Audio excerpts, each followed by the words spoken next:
Before we start this video, do like and subscribe to our channel and not miss on any updates. Hello students, now we will start another very important standard, which is Accounting Standard 15 on employee benefits. One of the standards where students find a lot of difficulty because they are getting introduced to some concepts for the first time. But let me tell you one thing, if you understand this standard logically, if you understand this standard logically, it will not be really difficult. That is the first thing. Second thing, I will give you insights from my own work experience as to how this standard is applied. So there are some additional examples that I will be giving to you, which will help you to understand and appreciate the logic of this standard. And thirdly, this standard is a very, very important standard from a real life application. So when you learn Ind AS, right, the corresponding standard currently is Ind AS 19 on employee benefits.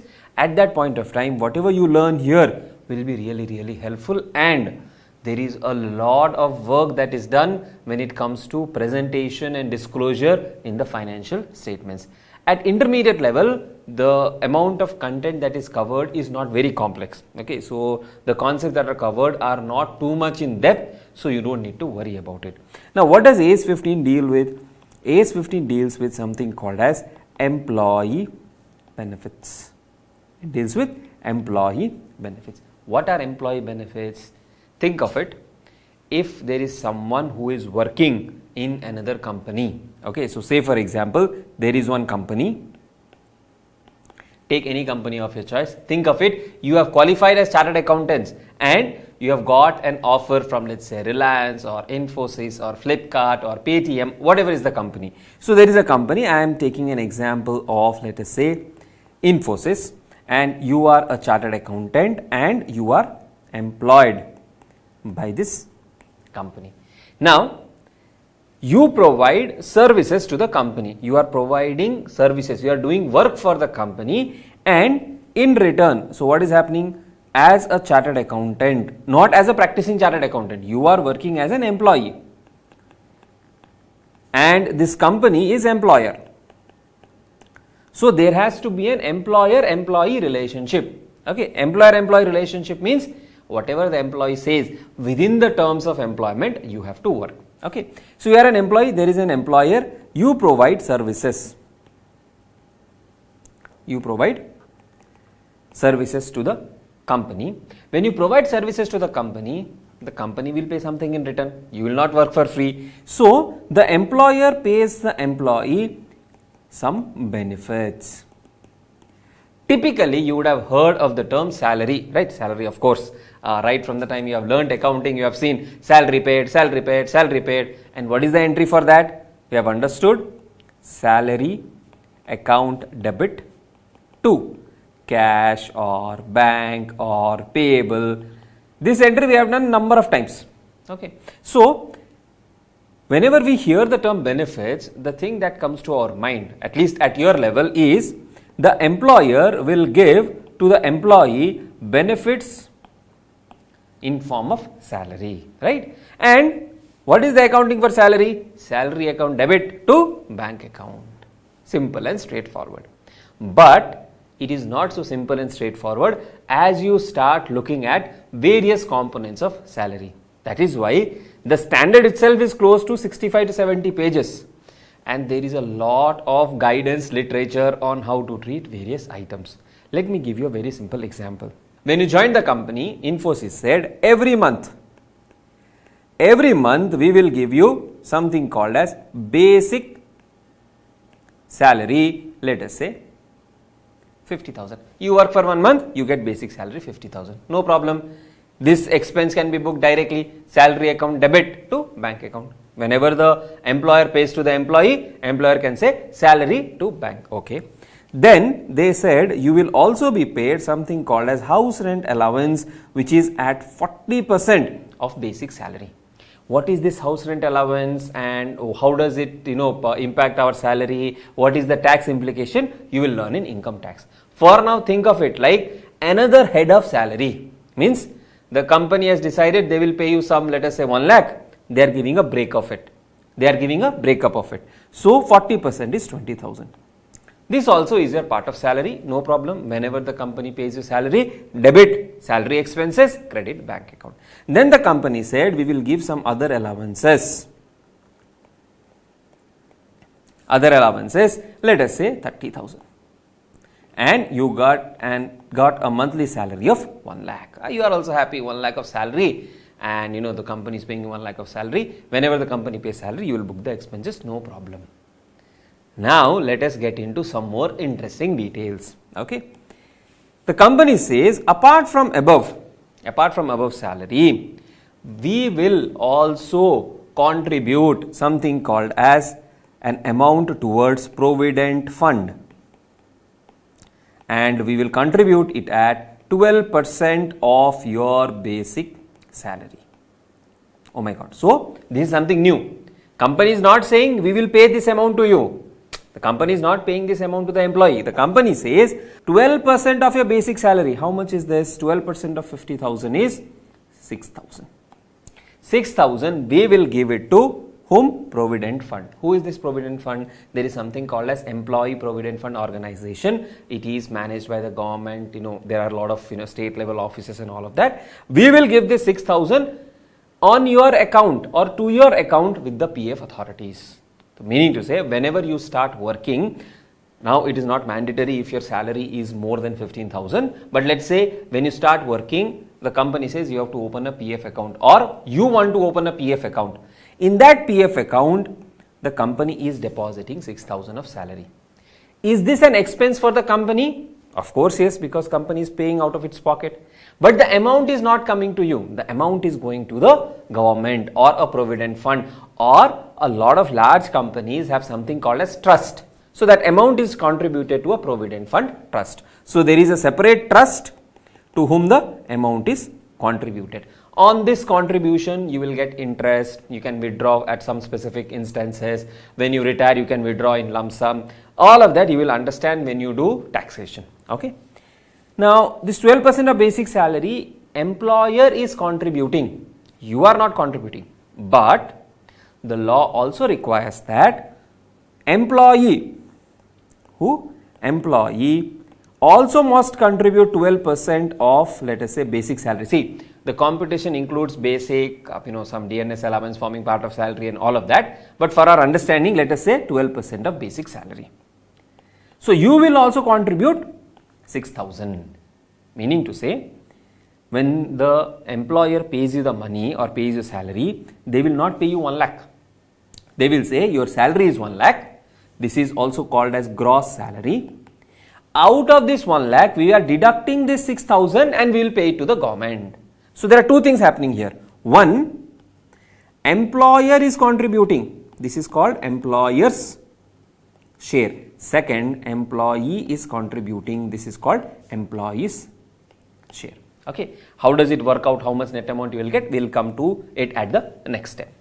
So far what you have understood? You have been given basic salary, house rent allowance, other allowances.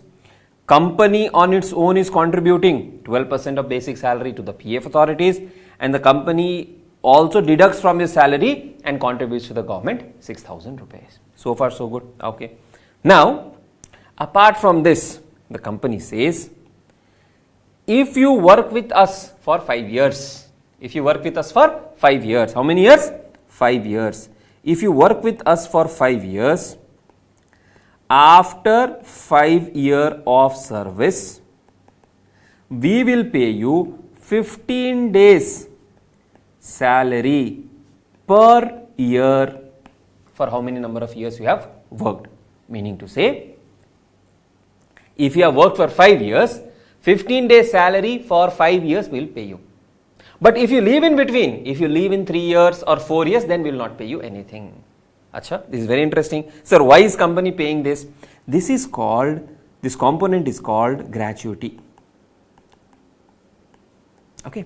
And this is generally paid to, honor or to compensate the loyalty that you show towards the company. Meaning to say, if you work for 5 years, you will get 15 days of salary for every year completed. So there are different ways to calculate. In some cases they take 15 out of 30, in some cases they take 15 out of 26. We are not bothered about that. Just think of it for a moment. 15 out of 30, for every year that will be paid. So, for example, your basic salary is 50,000. Okay. So, today your basic salary is 50,000. Basic salary is 50,000. After 5 years, your basic salary, say for example, becomes 80,000. It becomes how much? 80,000.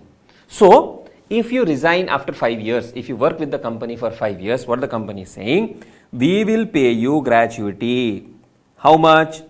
80,000 is your basic salary. So, they will consider salary at the time of your resignation. This half month salary. So, it can be 15 out of 26 also, but right now for conceptual understanding we are taking 15 out of 30. How many years have you worked? 5 years you have worked. So, what will be paid? 80,000 into 15 divided by 30 into 5, you get 2 lakhs. What a number. Huge amount, right? You get 2 lakhs of gratuity payment at the end of the 5th year. If you work for 6 years, you will get for 6 years. Like that, if you work for 30 years, you will get for 30 years. Now, tell me, is this gratuity a cost to the company? Of course, yes. Gratuity, the payment that is being made, is a cost to the company.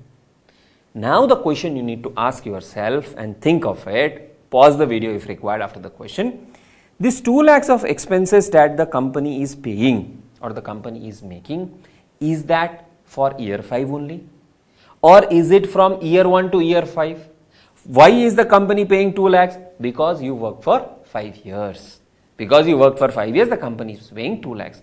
Now, can I say, because I am paying this 2 lakh of expenditure in year 5, I will account for it only in year 5? I cannot do that, because that will violate the matching principle.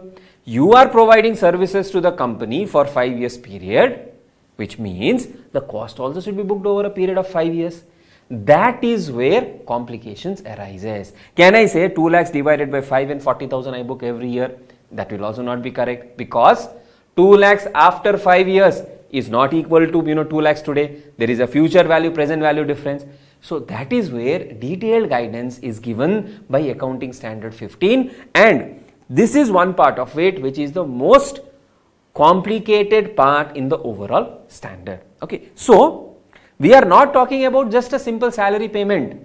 We are saying there are directly monthly salary paid. There is something which the company is contributing to provident fund. This is also cost to the company. The company is paying something called as gratuity. That is also a cost to the company. Not only that, the company says, and it was a very interesting case when I was working with BPCL, they had something called as leaves entitlement. And you know the number of leaves. Company said, every year you will get casual leave of 12 days. I'll round up some numbers so that it is easy for calculation, but every year you will get casual leave of 12 days, means you can take leave whenever you want to. Then they said you can take sick leave of 10 days. Okay. Apart from 12 days, you can fall sick for 10 days. Here they used to deduct half day salary. Okay. Then there was something called as a privilege leave. Privilege leave, and this was calculated as 8 for every quarter, that was 32 days in 1 year. You can take privilege leave of 32 days in 1 year. Okay, well and good. The other thing associated with this privilege leave and also with sick leave was that if you want, take. If you don't want, of course don't take. But then this privilege leave, if you don't take, let us say I did not take, you know what happens? This can be carried forward to future years. Same way, this also, half of it could be carried forward to future years. Sir, what do we do after we carry forward to future years? Then they said, you carry forward to future year, if you want, take, or in cash. If you want, take, or in cash. Means if I don't take this 32 days leave, the company is saying, okay, you didn't take 32 days of leave. For those 32 days, you can take salary. Means if I don't take those 32 days leave, indirectly the company is saying, I will pay you 12 months salary. plus I will also pay you 32 days salary. So I will get 32 days salary extra. Now the catch here is you can encash in this year, you can encash in next year, you can encash after 5 years, after 10 years, whenever you want to. So is this 32 days payment, if the employee doesn't take leave, is that a cost to the company? Of course, yes, it is a cost to the company. How do we account for this cost? All of these things is what we will understand in Accounting Standard 15. The reason why I gave you this background is, unless you have this background of the logic of the standard, you will always feel this standard is a nonsense standard, it is a very difficult standard.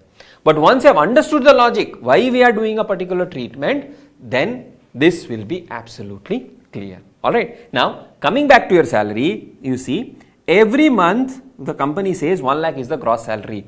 And right now I will only talk about provident fund part, okay. The remaining part of gratuity, leaves and all of that, as and when we do the standard, you will be more clear with that. So every month what will happen is the company says gross salary, basic pay 50,000, HRA 20,000, other allowance 30,000, total is 1 lakh. From this 1 lakh, the company will deduct something. What will they deduct?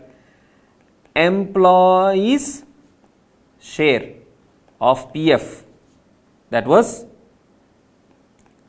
6,000, and let us say TDS, income tax, of another, for example, 10,000. So total deduction is how much? 16,000. Net payment that will happen is 84,000. How will this be accounted for? The company would say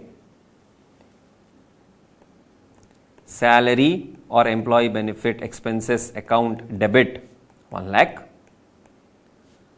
to employee PF 6,000 to TDS payable salary 10,000 to salary payable 84,000. So this will go to P&L.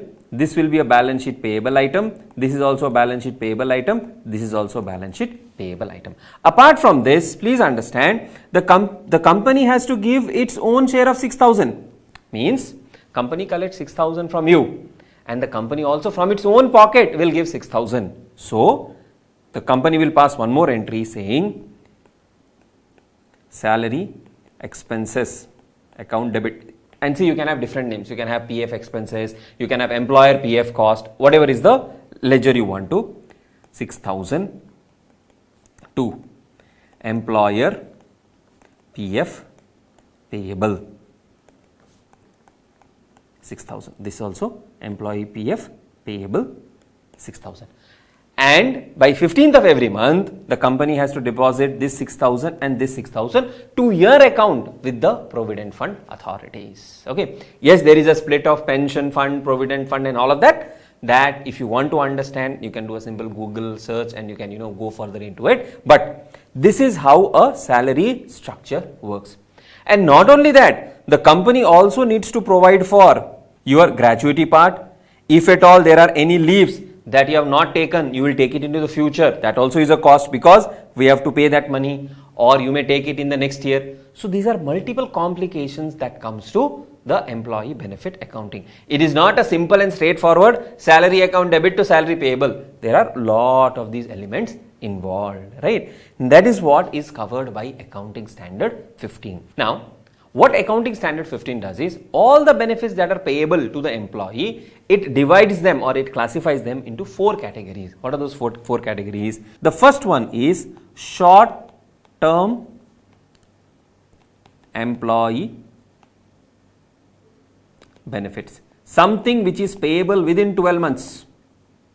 Something which is payable within 12 months is called short-term employee benefit. What is this short-term employee benefit? Company says every month I will pay you basic salary. Every month I will pay you HRA, other allowance. Every year I will pay you bonus within 12 months. Whatever is payable, that is called short-term employee benefits. Then, second thing, this is the first one. The second one is post post-employment benefit. So what is this post-employment benefit? Post-employment benefit means I am paying some benefit, I am giving some benefit to the employee after their employment gets over. That is called post-employment. Means after you resign from the company, you are getting some benefit, that is called post-employment benefit. Sir, what could be the post-employment benefit? I gave you one example of gratuity. You will not get gratuity when you are working with the company. Okay, you get gratuity when you resign from the company or when you retire from the company. So that is what post-employment. Similarly, there is something called as provident fund. Now the amount you contribute to provident fund, some of it you can withdraw during the tenure of your service, but largely that you will withdraw at the time of retirement or resignation. So that is also a post-employment benefit. Then there are things like pension. After the employment gets over, after you retire at the age of 60, periodically on a monthly basis, the employer makes pension payment to you. That is also an employment benefit. Sir, which company pays pension after retirement? If you join a lot of government entities, okay, if you join government companies, you will get pension. There are a lot of large private companies which also have something called as pension fund. So after your retirement, they will give you periodic payments, that is pension. Now one question that comes to your mind is, sir, why will employer give payment or make pension payment after the employee retires? See, these are basically for security of the employee. Okay, so a lot of organizations have, and these days we have something called as National Pension Scheme and all of those aspects, where the employer wants to ensure that even after you retire, your future is secured and some amount of pension is paid. And if you check, like let's say army, you would have heard, right? Army, they get pension after the retirement or after the soldier dies in the service, right? Same way for employees also, after you retire, they will give you pension.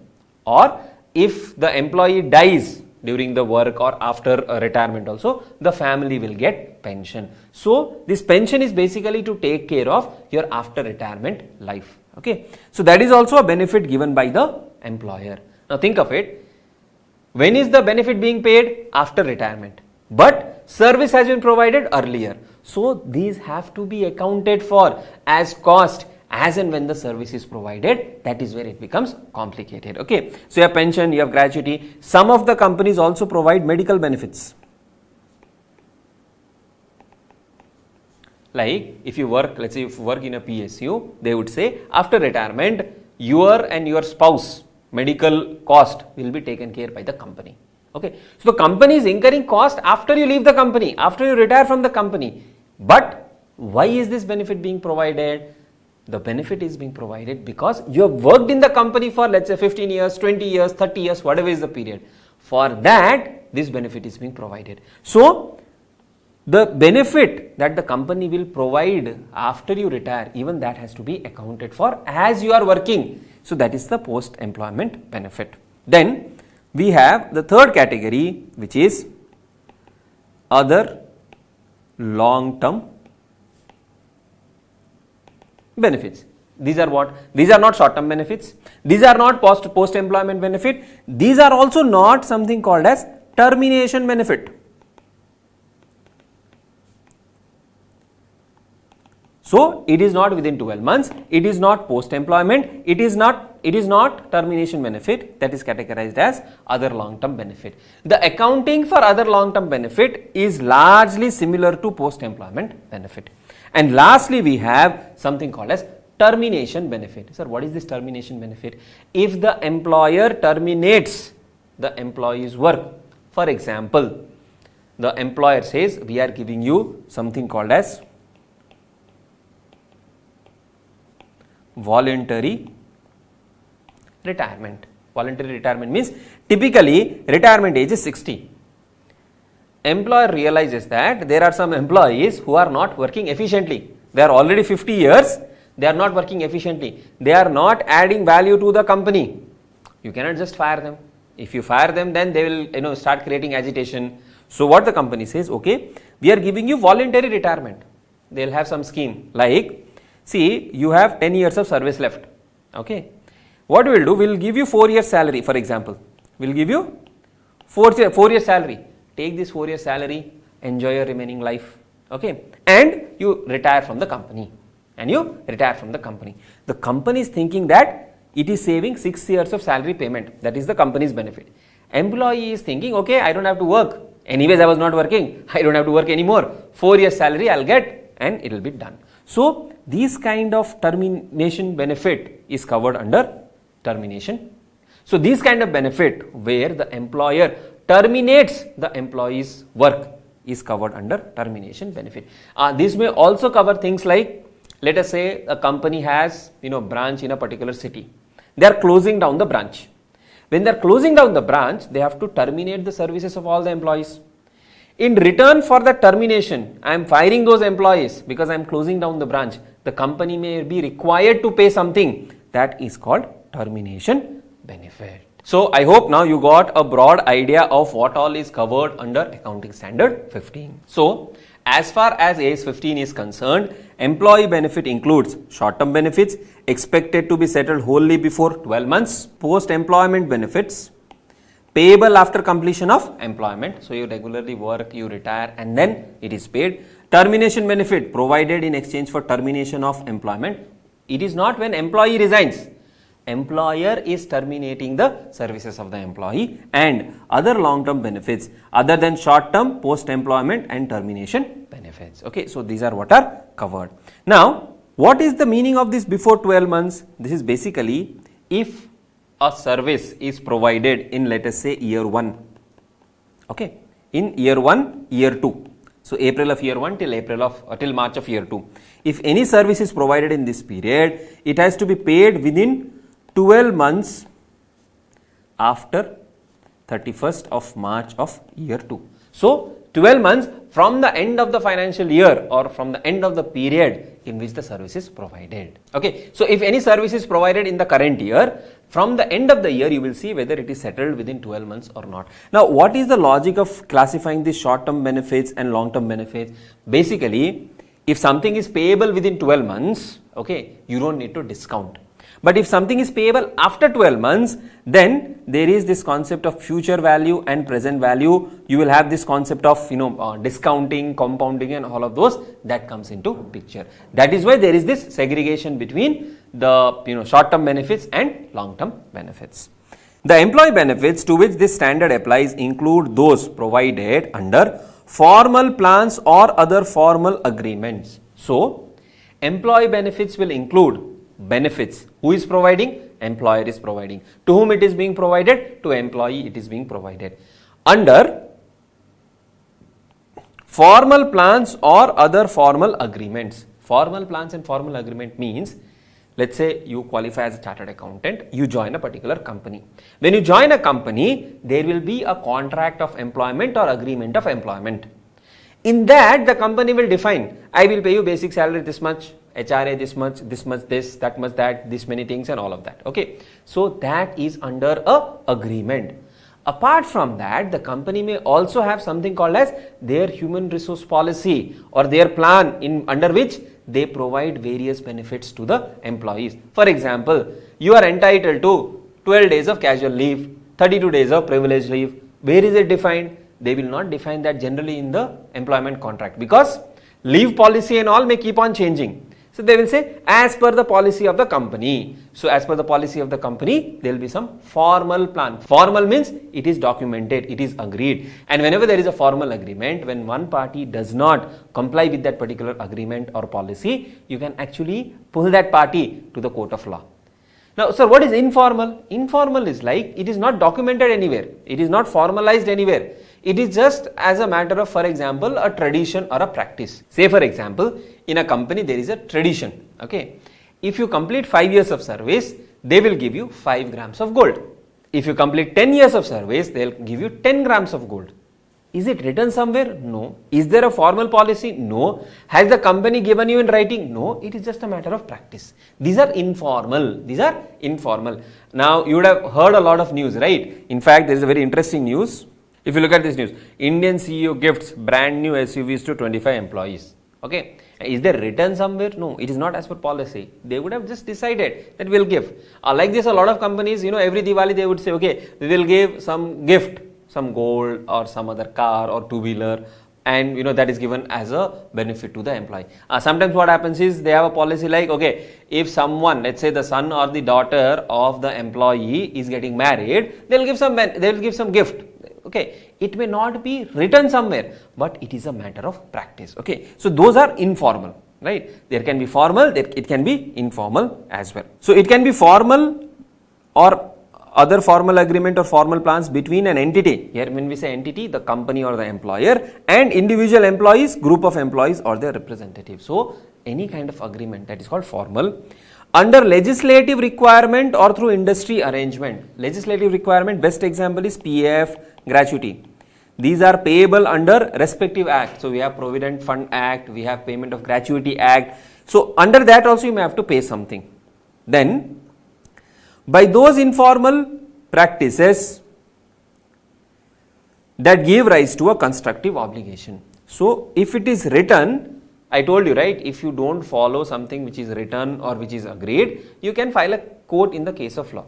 Constructive is not something which is coming out of agreement or legal requirement. It is like because it has been a tradition of the company. From years and years they have been giving, every employee who completes 5 years of service, they are giving 5 grams of gold.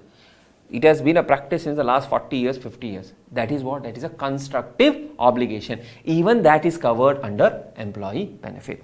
Then, this standard does not cover the payment in the form of share-based payment. So, what happens is, you have these things like ESOPs, right? Employee stock option plans. And you would have heard also, when Paytm got listed, all the employees became crorepati, right? When this company got listed, a lot of people made money.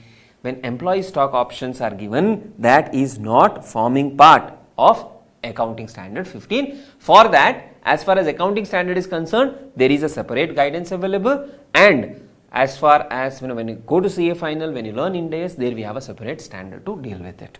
This standard also does not deal with reporting by the employee benefit plans. For example, PF trust. Okay. So when we learn defined benefit plan and all of that, at that point of time you will understand what is this PF trust. Right? What are employee benefits? Employee benefit means all forms of consideration given by an entity. So who gives? Entity. This entity is the employer. In exchange for services rendered by the employees. So whenever the employee is rendering some service for that or for the termination of employment, I have asked the employee to leave the organization. Maybe I am closing down the branch, or I gave you an example of VRS. In all of these cases, whatever is paid is covered under employee benefit. And this standard is applicable to all employee benefits, whether it is full-time or whether it is part-time, and whether you pay in cash or in kind. In kind maybe by way of, let's say, gifts, by way, if I give you an example of gold coin, everything will be covered in this particular standard. Now, the thing that you have to keep in mind in this particular standard is short-term benefit is the most simple and straightforward way to do the accounting. Okay, there is no complication at all. In fact, I already gave you one journal entry for short-term employee benefits. Post-employment benefit has two categories. One is called the defined contribution plan and the second one is called defined benefit plan. Defined contribution plan is also straightforward. Defined benefit plan is where you need patience and you need to revise more. Okay. Then other long-term benefit, they may most likely fall like defined benefit plan. There is not much importance given at your examination level. Termination benefit also is simple and straightforward. So the focus area for all of us largely is defined benefit plan, and that is where you have to be extra careful. Okay, slightly advanced concept, so you have to pay extra attention. Now, as far as employee benefit is concerned, employee benefits include benefits provided to employees. The company can provide benefit to the employee, to their dependents, maybe free education to the kids, or maybe some award or some gift or some scholarship to the gift, or medical treatment of the family members, anything, or their beneficiaries. Beneficiaries means if I am not giving to employee, okay, I may be giving to parents of the employee who may not be dependents, but they are the beneficiary. For example, if the employee dies during the service, there is some lump sum benefit which is to be paid. Now, whom will I pay that to? I will pay that to whoever is the legal heir or beneficiary who should get the payment, maybe to the wife or to the kids or to the parents, as the case may be. Employee benefits may be settled either by being directly to the employees, to the spouse, to their children, to the dependents, or sometimes we take help of insurance companies. I will not make benefit payment to the employee. I will make the payment to the insurance company who will take care of the future requirement. For example, let us say life insurance. I will not make the payment to the employee. I will give the payment to an insurance company. The insurance company will cover the life of the employee. And the services can be full-time, part-time, permanent, casual, temporary. All of these are covered under Accounting Standard 15. Now, so far whatever we have done is just the context setting of the standard, so you are familiar with how the things operate. Now we will start the first part of the standard, that is short-term employee benefits. As I told you, short-term employee benefits are employee benefits other than termination. See, termination benefit has a separate category, which fall due wholly within 12 months after the end of the period in which the employees render the service. So, as I told you, if you provide service in year 1, year 2, anything that is payable within 31st March of year 3, within that 12 months period, after the end of the reporting period, that is covered under short-term employee benefit. And in the example that we discussed, monthly salary. Salary is payable monthly. Bonus payment generally paid within 4 or 5 months after the end of the year. Okay. Or sometimes there may be short-term leaves. If you don't take leave in the current year, you have to encash it in the next year. So within 12 months. So anything that is paid by the employer to the employee within 12 months after the end of the reporting period is called short-term employment benefit. So it could include wages, salaries, and social security contribution. For example, provident fund contribution, annual leave and paid sick leave. So you will provide annual leave, that is also covered. Profit sharing and bonuses and other non-monetary benefits. All of these are covered under short-term benefits. As far as leaves are concerned, the accounting of this we will understand separately. Okay. How do we account for it? Simple and straightforward. What is the amount payable? To that extent, you will recognize an expense and a liability or a payment. For example, in this case, what we saw, salary expense covering basic HRA and other allowances 1 lakh debit, to employee PF 6,000, whatever is payable, whatever is deductible towards employee provident fund, to TDS payable, whatever is payable towards TDS, that is, we will deduct from employee's salary and pay to the government, that is called TDS. To salary payable 84,000. So what are we doing? Straightforward, whatever is the amount payable, that we are recognizing as an expense and crediting these 3 different heads. There is no discounting required, there is no present value computation, there is no future value computation. Similarly, if I have to make PF contribution for employer, so what is employer doing? Employer is contributing PF amount to the PF authorities. So that also is straightforward. Salary expense to employer PF payable. But please remember, this PF contribution sometimes take form of your post-employment benefit plan. So accounting we will be doing there. There also accounting is straightforward. Anything payable within 12 months, whatever is the amount, directly you can book it as an expenditure. If some amount is yet to be paid, you will show it as a liability. If some amount is paid in advance, you will show it as an asset. As simple as that. Enterprise should recognize the undiscounted amount, so no discounting is required, of short-term employee benefit expected to be paid for employee service during the accounting period. If it is not paid, you will show it as a liability and balance amount will be shown as an expense. Sometimes what may happen is, the amount of salary we are paying to employees can be capitalized as a part of, let us say, cost of inventory, or cost of fixed asset, or cost of intangible asset. In that case, we will not show it as an expense. So it depends. If I have workers who are constructing a property, plant and equipment, in that case I will not show it as an expense. In that case I will show it as a asset in the balance sheet. Okay. So typically there will be a liability after the adjusting the payments made and as an expense. Entry will be salary expenses or employee benefit account debit. 2. If already paid, cash or bank, or to salaries payable. It's a simple accounting entry. I don't think I need to explain it further ahead. Okay, let's look at one question. Don't expect these kind of questions to come in the examination. Okay, it's a very simple thing, just to highlight what is the concept given. Entity XY is required to pay a salary of 2 crores for year 1, year 2. It actually paid a salary of 1.9 crores up to 31st March and balance in April. Determine the cost to be recognized in the year 1, 2 and the amount shown through the balance sheet. What has happened? 2 crores is payable. So, your salary expense should be how much? 2 crores. How much did we pay? The company already paid through bank to, let us say, bank, how much? 1.9 crores. And the balance will show it as to salary payable, which is 0.10 crores or 10 lakhs. So, basically, in the balance sheet we will say salary payable 10 lakhs. In the P&L we will book 2 crores and bank will reduce by 1.9 crores, which has already been paid. Okay. Now, we will look at leaves related accounting, which is also known as, in this case, short term compensated absences. Short term compensated absences. Absences means what? The employee is absent. Employee did not come to work. As I told you in my example, we used to get, so right now I am taking only casual leave and privilege leave for our further understanding. So, we used to get casual leave of 12 days and we used to get privilege leave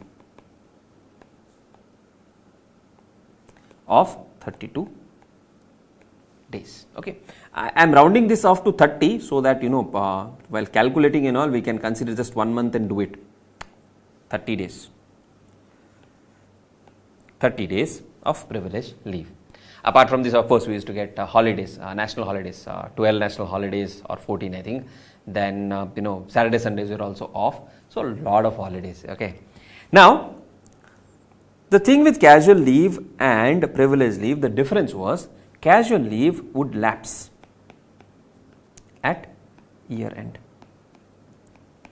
Generally, they follow calendar year. We can follow April to March also. Lapse means what? If I don't take this 12 days leave, no carry forward. The company will not give me these leaves in the future. And second thing is, the company will not pay me anything for this. Company said, I am giving you 12 days leave. You have to take. Right? When you also start your articleship, they have this, 12 days of leave every year you are entitled to in the new scheme. So, if you take, okay. If you don't take, it will lapse. Right? So, what is the good thing to do? It is good thing to take leaves. One advice from my side, when you start working, don't think that the company that you are working for is fully dependent on you. Everything is on your head. If you don't go to office for 3 days, the company will shut down. No. The company was operating before you started working. The company is operating when you are working. The company will continue to operate after you leave the organization. Okay. Right. So, take leaves, have rest, enjoy your life as well. Work. That is not the only objective. So, casual leave of 12 days will lapse at year end. It will lapse at year end. Second thing, privilege leave of 30 days. If you take, no problem. If you don't take, this can be carried forward. If you don't take, this can be carried forward. Once you carry forward, what are the options available? You can take in future or you can encash in future. You can encash in future. Now, very carefully understand the accounting aspect. Once you understand the logic, accounting will be like, cakewalk for you. This casual leave, does the employer have to pay anything extra if the employee doesn't take, or if the employee takes? Nothing extra. For example, if the annual salary is 12 lakhs, how much is the annual salary?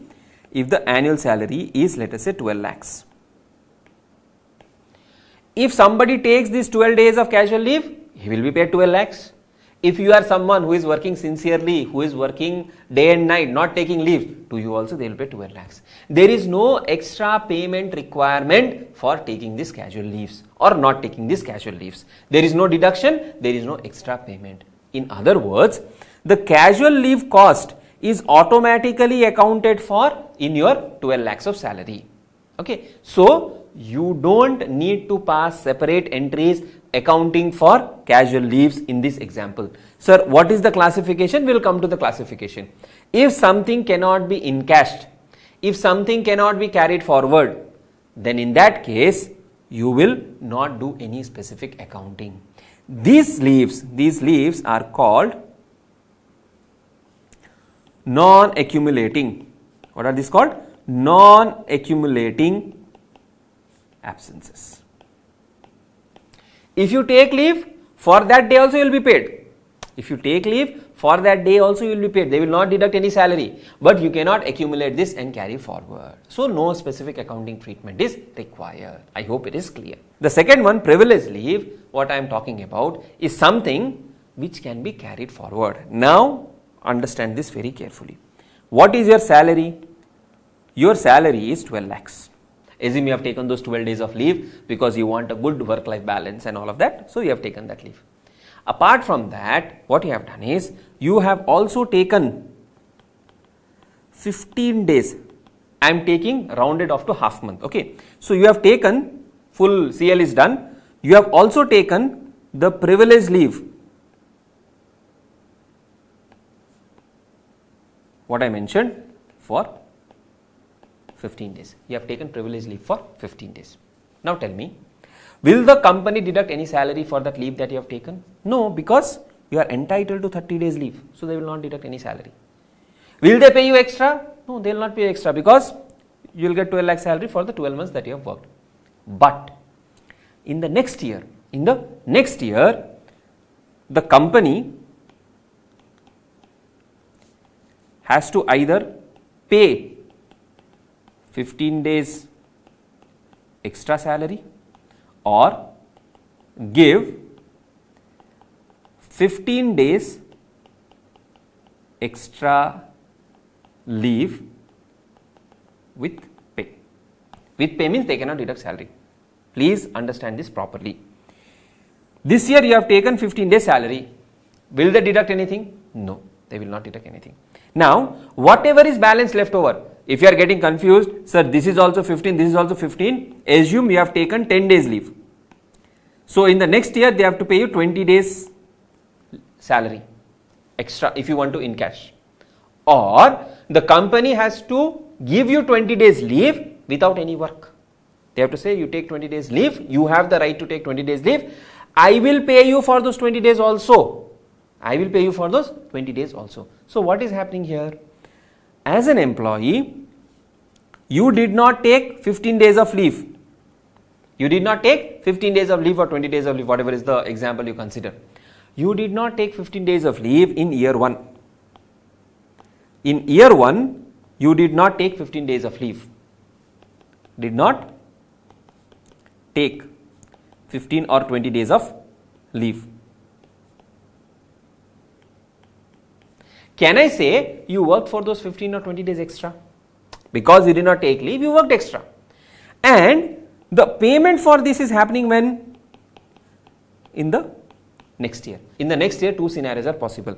Either you take extra leaves of 15 or 20 days, whatever is left. Means apart from 12 casual leaves, 30 privilege leave of the next year, you can again take another 15 days leave. You don't go to the work and employer still has to pay you salary.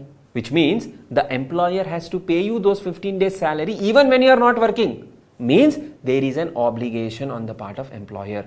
Even if you don't come to work for 15 days plus let us say 30 days of next year, they still have to pay you salary, they cannot deduct salary.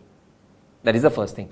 Or the employer says, if you encash, I have to pay you the salary extra. Means if you want, you can encash that also. Meaning to say, there is an obligation. What is happening? There is an obligation that has come up in the next year. Why did the obligation come? Because of year 1 leaves.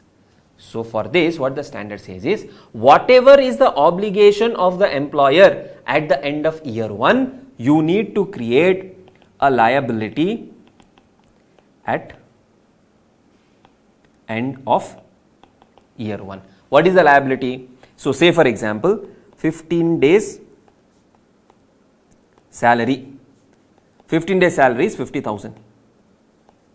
You have to book an expense of 50,000 and create a liability of 50,000. But sir, we did not pay this 50,000. What if the employee does not encash in the next year but takes the leave? Please understand, next year I am getting less service.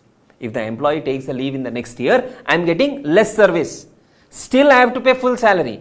Why am I paying full salary? Because in year 1 the employee worked extra or the employee did not take leave. So for these kind of leaves where the leaves can be accumulated and carried forward, those are called accumulating absences.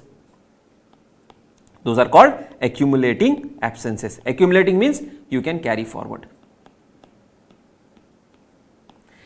After carrying forward, two scenarios are possible. You can encash or you can avail leaves. In both these cases, employer has an obligation. If you encash, employer has to pay. If you take leaves, employer still has to pay even if you don't come to work. Okay. So there is an obligation. Because there is an obligation, employer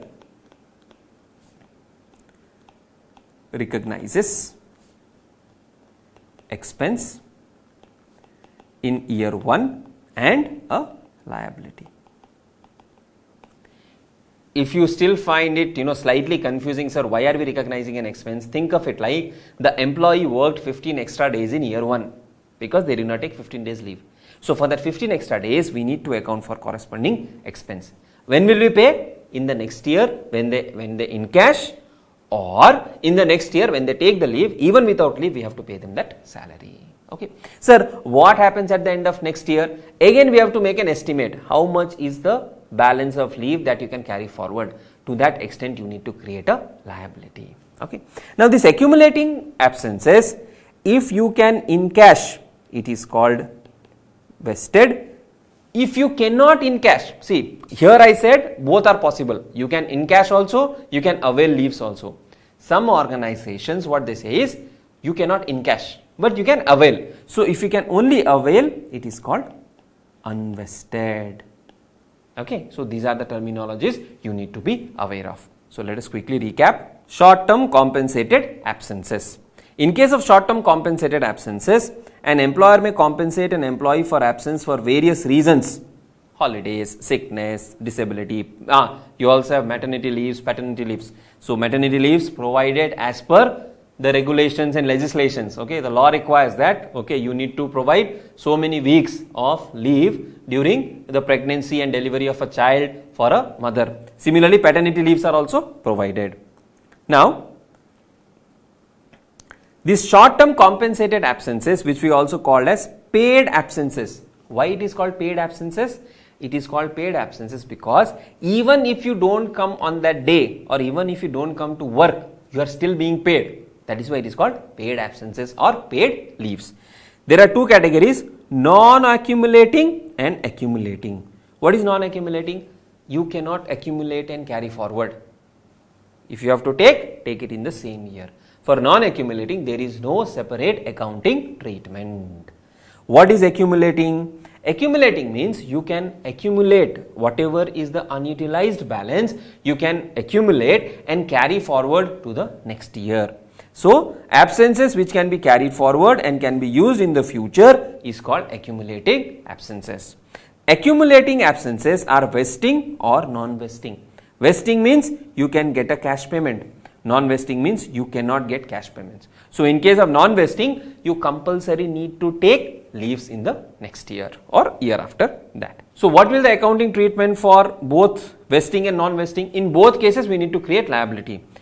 You will measure the expected cost of accumulating compensated absences as the amount that the entity expects to pay as a result of unused entitlement. Now, you may have an argument, sir, for non-vesting, why do we need to pay?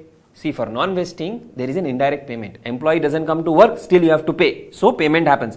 So, whatever is the leaves multiplied by whatever is the expected payment, you will recognize a liability and corresponding cost. So, if it is non-accumulating, no addition expenses. For vesting, liability created based on amount of cash expected to be provided. liability created for expected cost of unused leaves for non-vesting. So you have to create liability in both the scenarios. If it is non-accumulating, you don't need to do anything. You may find it that I have repeated this multiple times because most of you have not been exposed to actual work. Okay, you don't know how the leaves are given, how the salaries are computed and all of that. Hence, it becomes more important for me to repeat these terms. Otherwise, accounting part is pretty simple and straightforward. Let's look at an example. Say there are 100 employees. They are entitled to 5 days of leave. Every year they can get 5 days of leave. This 5 days of leave, if you don't take in the current year, you can carry forward to next year. You can carry forward to next year and you have to use them. You cannot encash them. You have to use them. Use them means these are non-vesting accumulated absences. The policy of the company is you can carry forward only to one more year. Means current year leave you can carry forward to next year. After that it will lapse. And the other policy is leaves are utilized on LIFO basis. LIFO means last in first out, meaning to say first you will utilize current year leave. This is first priority. Then you will utilize brought forward leaves. Now assume for a moment out of this 100 employees, each employee has 2 days of unutilized leave in year 1. So 2 days of unutilized leave in year 1. What can we do? We can carry forward this 2 days of leave for year 2. But based on the past experience, the company expects that 92 employees will take 5 days leave in year 2 and 8 employees will take 6.5 days leave in year 2. Now, if these 92 employees are taking only 5 days leave in year 2, first we will utilize the leave balance of year 2. So, they are entitled for 5 days leave. So, in year 2, whatever leaves are being taken are from year 2 only. Meaning to say, this extra 2 days of leave will not have any benefit payment or there will be no obligation on the part of the employer. So, for these 92 employees, there is no leaves carry forward as per the management estimate. Sir, what if they take more? Then that will be considered as change in estimate. For 8 employees, they are taking how many days leave? 6.5 days leave. Out of this 6.5 days leave, 5 days comes from year 2 entitlement, 1.5 days comes from year 1 entitlement. So basically, for these 8 employees, each employee will use 1.5 days of outstanding balance. So, obligation will be 8 employees into 1.5 days only. Sir, why not 2? Because we are expecting only 1.5 will be used. So, we will provide for 12 days salary. Okay.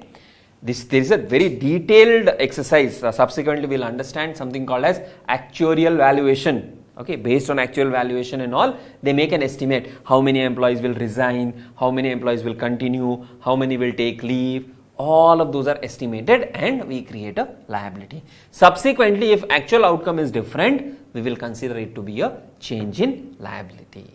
Then one more form of short-term benefit is profit sharing or bonus plans. So typically what the companies, different companies have different ways to calculate and all of that. They share a percentage of net profit as bonus. Okay, and that also depends on what is the employee's level of pay, what is the employee's basic salary, what is the employee's performance, what is the company's performance. Considering all of these, a percentage of net profit is shared as bonus. Okay, so even bonus or profit sharing plans, typically they come under short term benefits because they are paid immediately in the next year itself. So for the current year, once the accounts are finalized, typically what we see is nearby Diwali time or Dasara time, depending on that period, at that point of time bonuses are paid. Some companies also pay in December. Okay, so I was working in one company, it was a MNC, and just before the Christmas holidays, they used to pay the bonus. Okay, so a percentage of net profit is distributed as bonus to employees.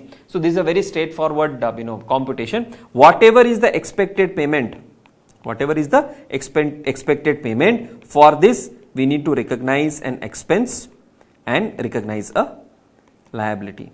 So you will say, for example, bonus expense to bonus liability, or salary expense to liability for bonus. On what basis? What is the expected payout percentage? So for example, company decides to pay 3% of net profit, and they said they will pay in December of next year, but they expect that some employees will leave before December itself. So ultimately they have to pay only 2% of net profit as bonus. So you will recognize as 2%. Okay.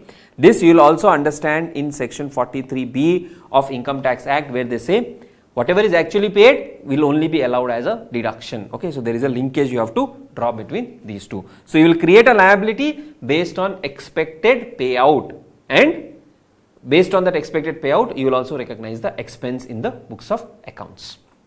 Okay. Very simple and straightforward. So that is it about short term employee benefit. We have seen the accounting is straightforward. Whatever is the benefit payable, to that extent you will recognize expense, and more important part is the compensated absences. If it is accumulating or non-accumulating. If it is non-accumulating, no separate treatment required. And if it is accumulating, you have to provide for liability for unused leaves. How much to provide? Based on what is expected to be utilized in the future. Whether it is vesting or non-vesting, liability for accumulating leaves have to be provided. Then at the end of every year, we will re-estimate this liability, and if at all we have to reverse something, we will reverse that particular amount. Now we will move on to the most important part, which is post-employment benefit plans.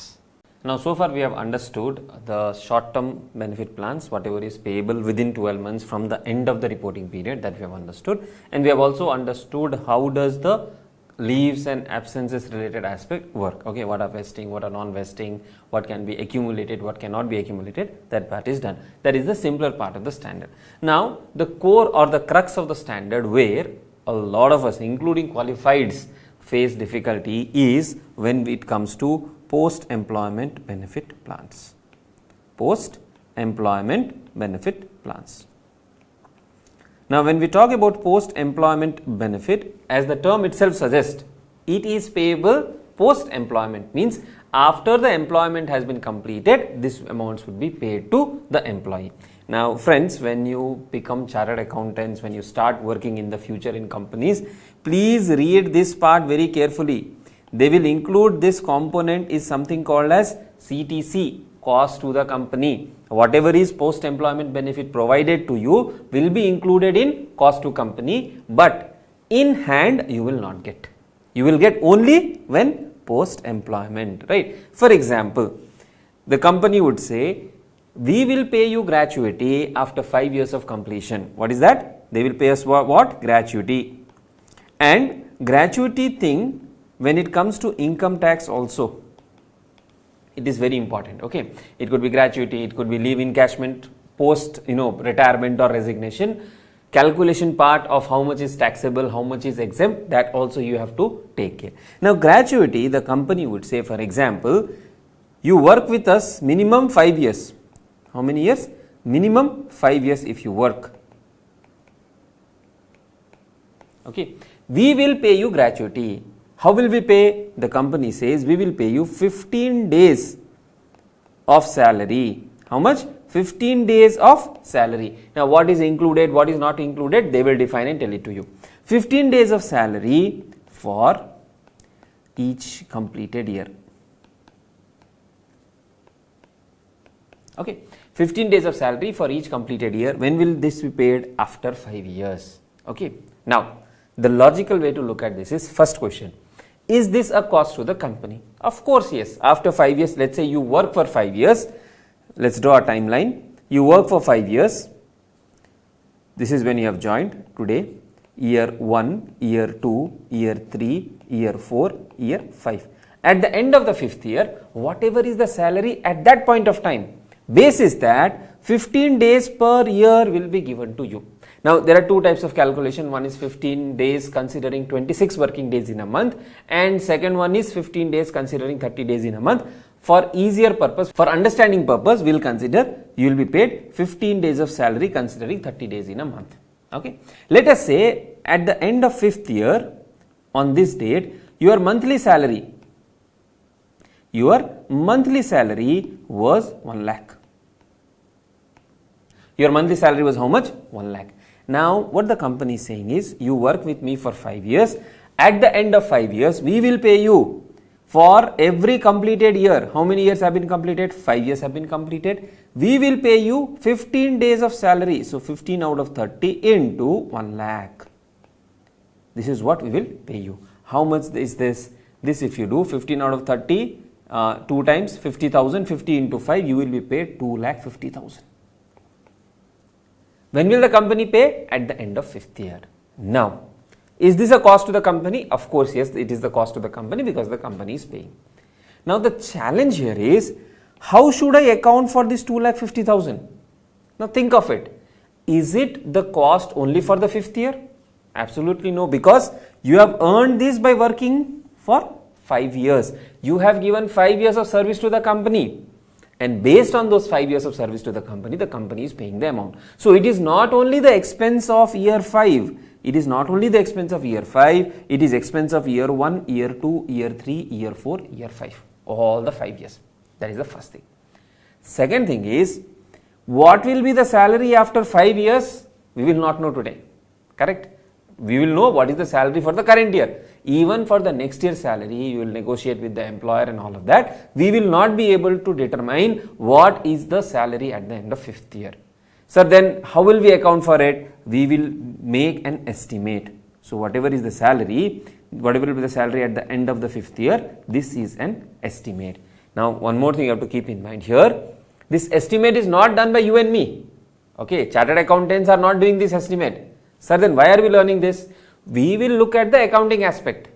Then who will do the estimate? There is a professional called actuary. And those of you who are good at mathematics, statistics and want to build a career in actuary, actually post CA or alongside CA, you can actually pursue this course. It's one of the most in demand course, but yes, a lot of mathematics and statistics are involved. Okay, you can do a search on that and definitely it will be a good career choice. Okay, alongside CA, I'm not saying drop CA and do this. CA plus actuary, you will make a deadly combo. So first thing is, we have to make an estimate that what will be your salary at the end of 5th year. That is the first challenge. The second challenge is, how will I apportion this 2,50,000 over a period of 5 years? Shall I say every year expenditure is 50,000? 50,000 in the first year, 50,000 in the second year, 50,000 in the third year, 50,000 in the fourth and 50,000 in the fifth. Can I do that? I can do that, but again this is not a correct representation. The reason is, 2,50,000 payable at the end of 5th year is not equal to 2,50,000 today. All of you would have learned time value of money. Amount payable after 5 years is not the same amount that is paid today. So, there will be a concept that we will be doing which is related to discounting. Okay, calculating present value, future value and all of those aspects. So, whenever it comes to post-employment benefits, and this same concept will be applied to long-term benefits as well, there is a challenge of number 1, estimating the amount. Number 2, apportioning the amount for each of the year. Okay, it will not be 50k, we have to implement discounting. Another challenge is, how will the employer know whether you will work for 5 years or not? See, you can resign from the company, give 1 month notice, 2 month notice and be done with it. And there are thousands and thousands of employees. How will the company make an estimate saying that, okay, currently I have 100 employees. Out of these 100 employees, how many will complete 5 years of service? Because if you leave in 2 years or 3 years time, then gratuity is not payable. So even that part is estimated by the actuary. So what actuary will do is, they will estimate expected number of employees. They will estimate expected salary. They will also estimate what will be the tenure. Maybe possible you will work for 6 years, 7 years, 8 years, who knows. So they have a science, they have tools, they have statistics, they will based on past experience, they will make an estimate, okay, averagely this number of employees will work for 5 years, or let us say there are 100 employees, they may say 70 employees will work on an average for 8 years, and accordingly we will do the calculation of expenses. Okay, so this is just the conceptual part where I am just introducing to you to a concept that there can be a post employment benefit in terms of, let us say, gratuity. The challenge is apportioning the expenses over the service of the employee, estimating number of employees, average service period of the employees, salary of the employee. Some employee may die during service, so even for that we may have to pay some other amount. So all of these estimates are done by whom? A actuary. He is a professional, like chartered accountants, there are actuaries. They also have similar, guidelines and professional ethics and all of those things. They do the estimate. Okay. So what is post-employment benefit? Benefit which will be paid post-employment. Now it could be paid post-resignation, or it could be paid post-retirement. It could be either of the two, right? Now in post-employment benefit we have two categories. First one is called defined contribution plan. Other one is called defined benefit plan. Now if you remember, when we started the chapter I gave you a salary breakup, and in that salary breakup I said there is something called as employer's PF share, correct? Here we said there is something called as employer's PF share. Now this is contribution made by the employer towards what? Towards provident fund, and the amount will be paid generally at the time of retirement or after completing some specified years of service. There are multiple rules. Some amount you can withdraw in advance, some amount you cannot withdraw in advance, and there are also rules where out of this amount some amount will go to pension and the other amount will go to PF. So there are multiple rules. No need to break your head right now. Okay, once you start working, you will be able to understand this. So for example, in employer's contribution, there is some amount which is payable as pension. This cannot be withdrawn. You cannot withdraw, after 4 years or 5 years. You can withdraw only after completion of specified number of service or at the time of retirement. Okay, so this PF contribution that we did is a form of post-employment benefit plan. PF is a post-employment benefit plan. How does it work? The Act says you have to contribute 12% of, let us say, your basic plus DA forming part of retirement. Okay, so right now I will not break my head into it. 12% of basic plus DA forming part of retirement. Assume for a moment this is the rule. Now this 12% of basic plus DA, let us say basic plus DA works out to 50,000. Basic plus DA works out to 50,000. Now what the Act says is 12% of this, so 12% into 50,000, how much is this? 6,000. This has to be contributed by employer to provident fund.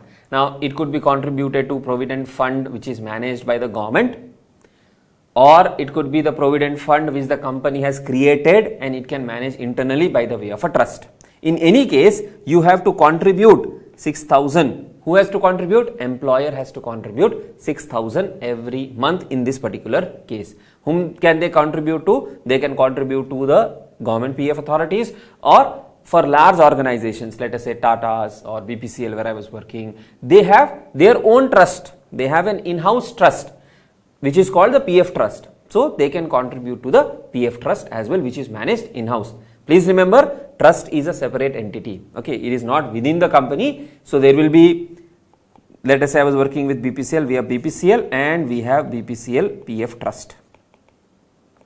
Okay, so every month BPCL will contribute to the PF trust. Not only will the employer contribute, even from employee's salary will deduct amount and we will contribute. Now whatever is contribution from employee's salary, that is already accounted for as salary. Okay, because we are deducting from employee, we are not paying from our pocket. From the salary payable to the employee, whatever we are deducting, that is employee's contribution. We are not talking about accounting for that. Okay, so here if you again come back to the initial example that we took, There is basic salary, there is HRA, there is other allowances, then we said there is employee share, 6,000 is deducted. That is a part of my normal salary expense, and from this salary expense only I am deducting and paying. What we are talking about is what the employer has to contribute from its pocket. Now, what is the employer contributing? 6,000 to the PF authorities, right? This is a form of post-benefit plan. Now, here if you see, once the employer contributes this 6,000 per month or whatever is the number, after that employer does not have any further liability. So, every month 6,000 is contributed to whom? To a PF trust, right? Now, once this amount is given to the PF trust, after that employer says tata bye bye, I don't have any further liability. Whatever this PF trust will earn, whatever the PF trust will earn, that amount will be paid to the employee. Of course, in India we have rates defined, right? Okay, you can get 8% return, for example. Every year the government notifies the rate. Based on that, the amount is payable to the employee. Now, 2-3 things you have to keep in mind. Number 1, employer does not have any further liability. Once they have contributed this 6,000, they are done with it. Second, the risk of return, see, the return may keep varying. 1 year it may be 9%, next year it may be 8%, sometime it may be 7%, or the trust, there may be some losses in the trust, somebody would have, embezzled the amount. All of those things are possible. Any risk of return is borne by the employee. Who will bear the risk? Employee. So, employee will bear the risk after the contribution is done. And employee can demand the money only from the trust. So, the structure works like you have employer, you have employee, and you have this trust.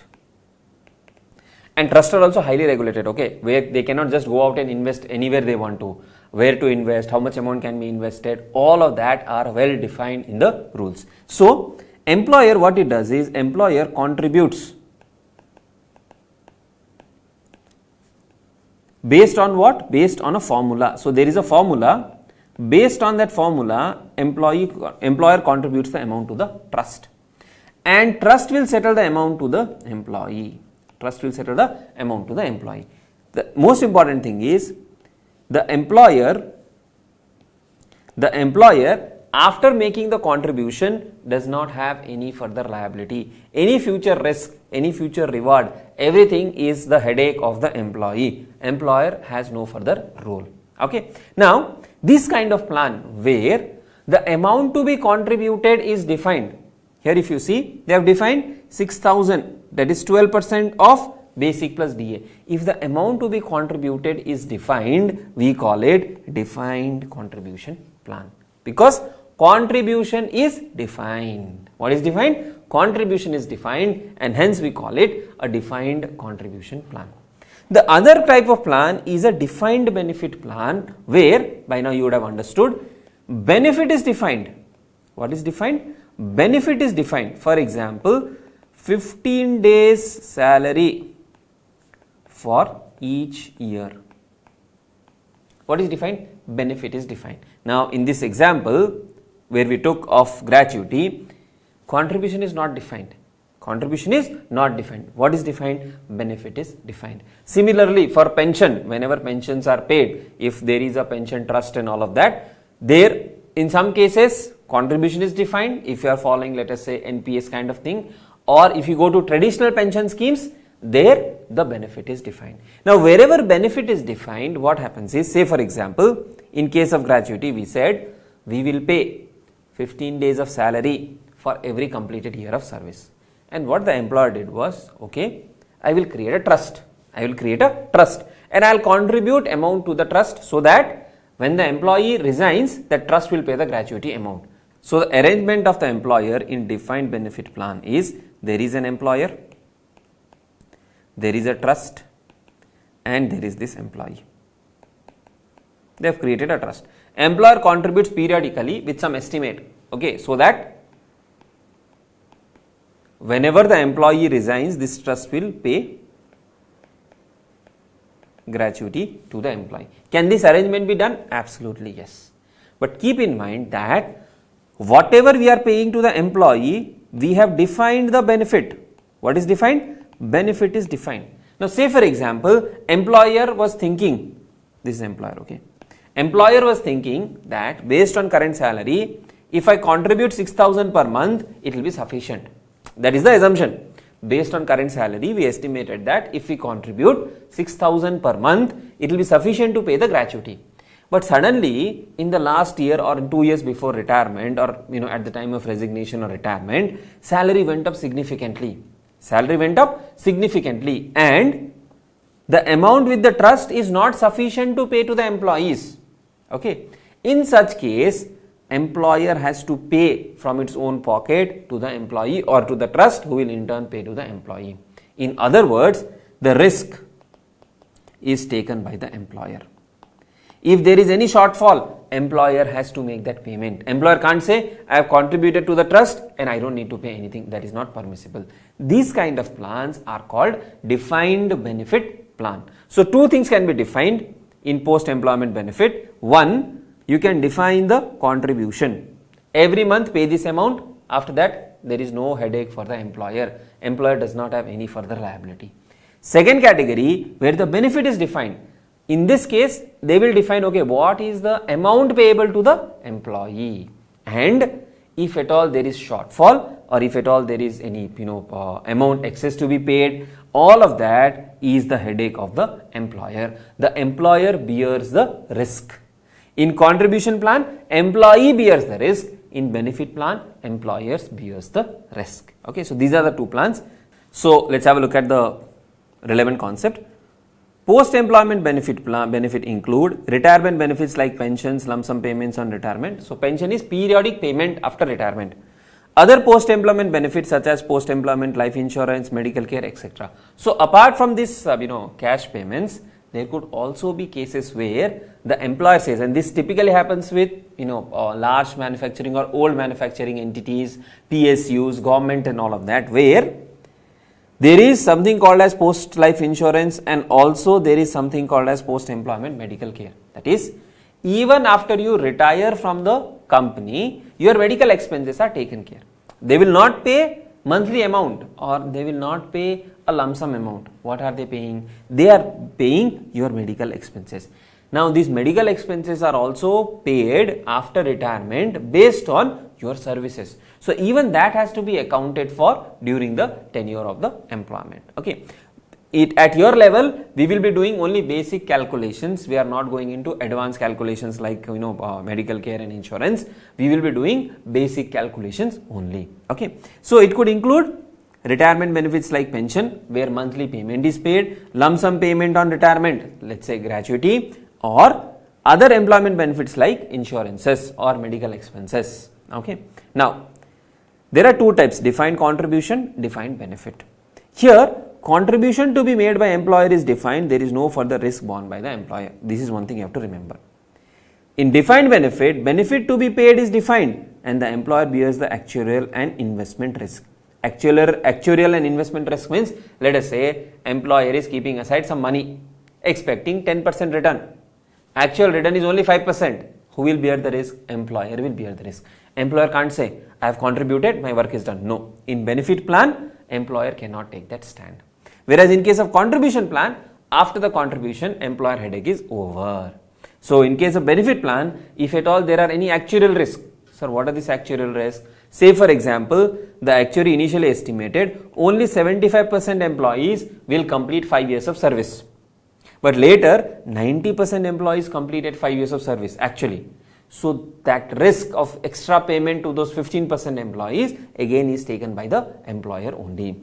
Any shortfall has to be made good by the employer. So what is the defined contribution plan? The entity's obligation, it can be legal or constructive, is limited to the amount that it agrees to contribute to the fund. In our example, provident fund. The amount of post-employment benefit received by the employee is determined by the amount of contribution paid by the entity. So whatever the employer is contributing, so when you start working, you will have something called as universal account number for your PF. Every month 6,000 will be contributed to your account by the employer, and 6,000 will be your share.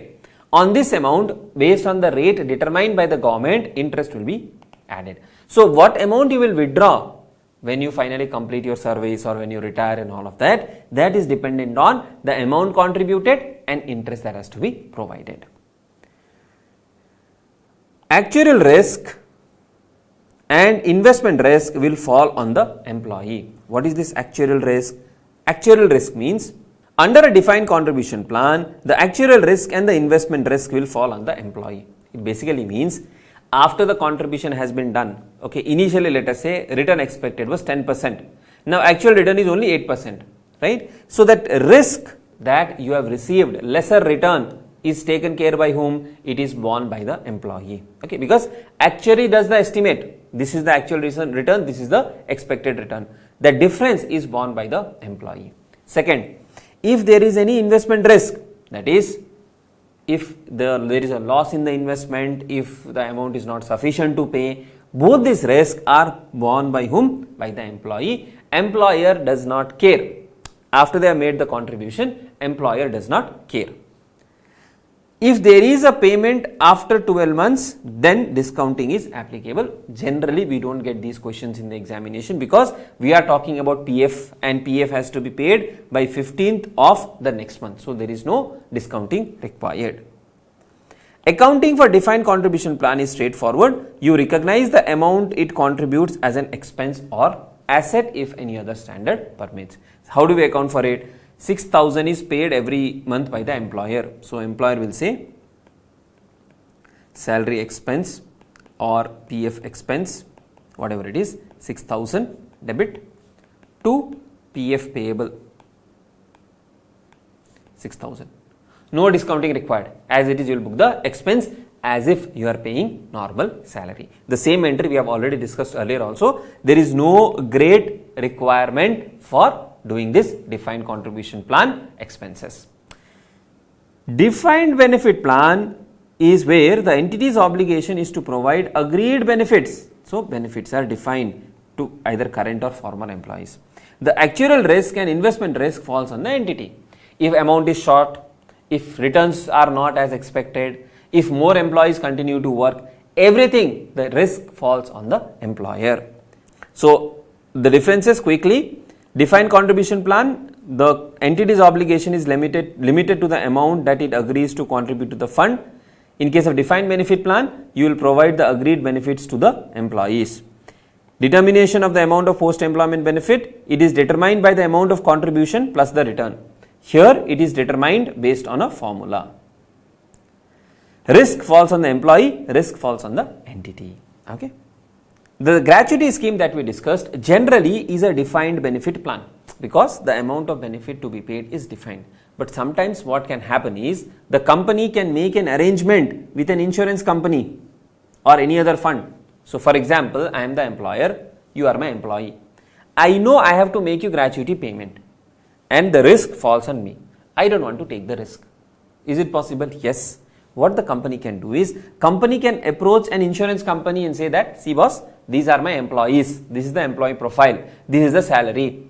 I need an insurance policy where I will make annual contribution, or monthly contribution.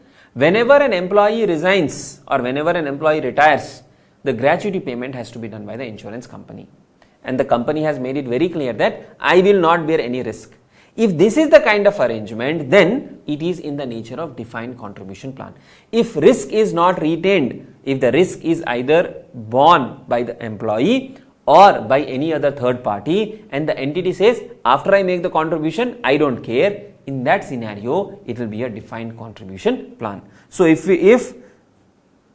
the employer settles the liability or if it meets the shortfall, if it takes the risk, then it is benefit. If no liability is retained, then it is a defined contribution plan. Generally, it will be a defined benefit plan.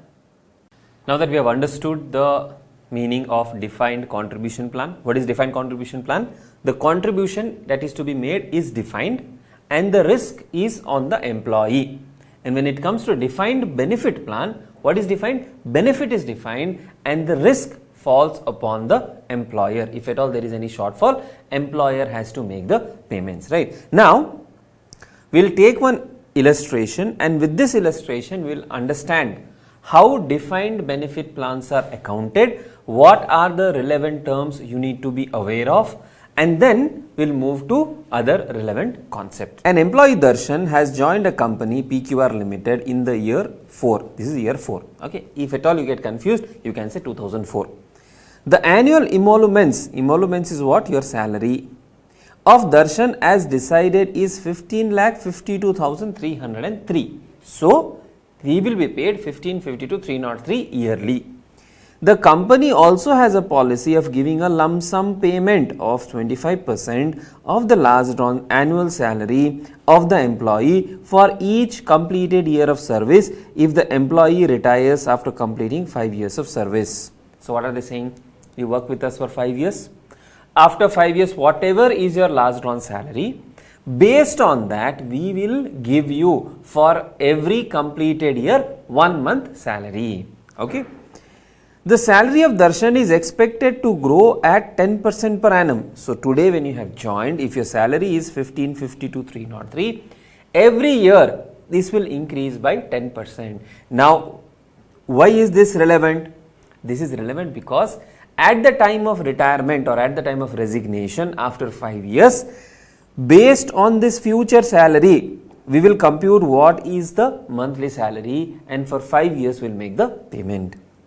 The company has inducted Darshan in the beginning of the year and it is expected that he will complete the minimum 5-year term before retiring. So, 5-year completion will happen and employment was at the beginning of the year. He will get 5 years increment.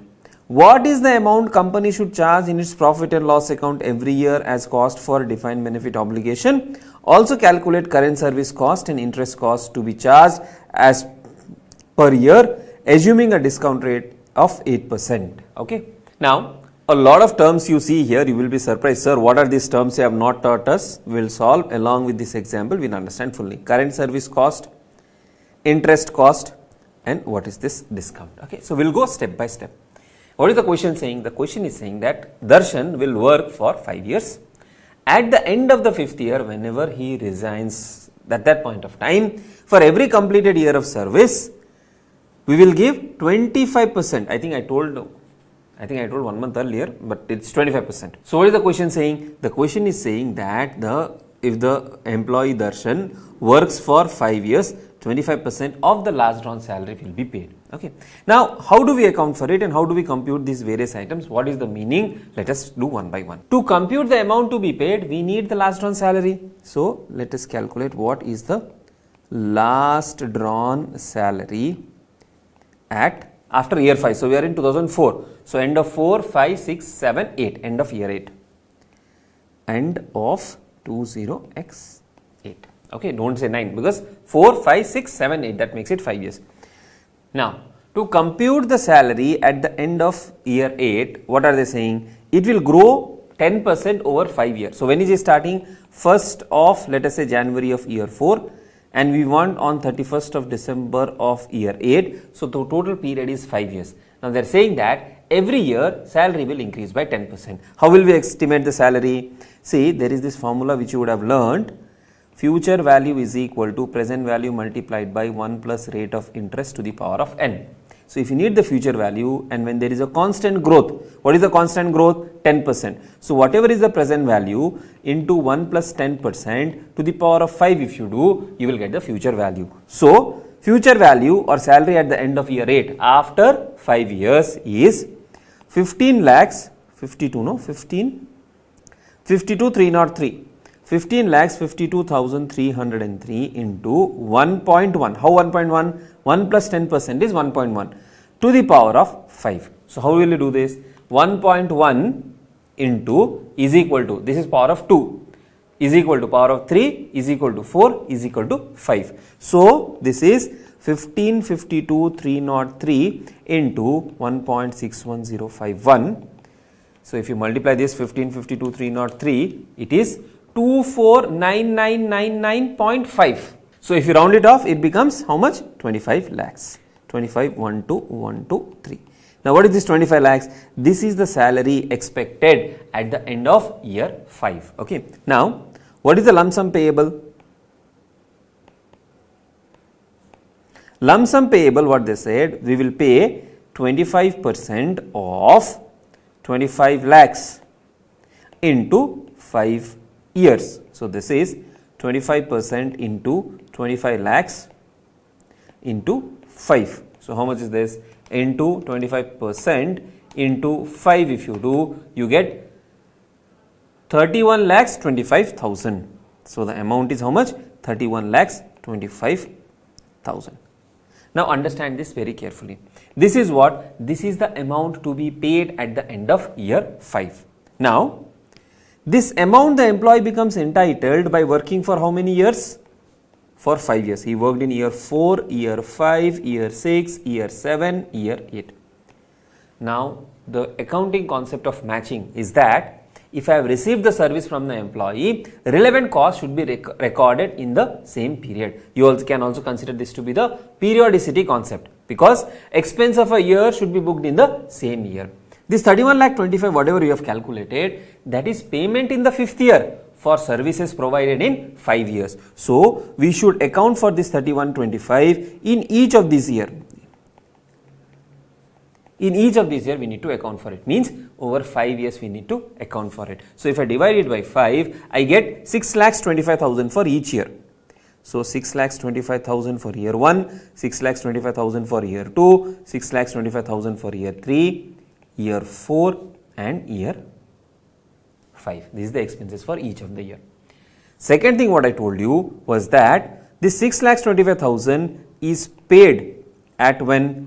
At year 8. After how many years did we pay?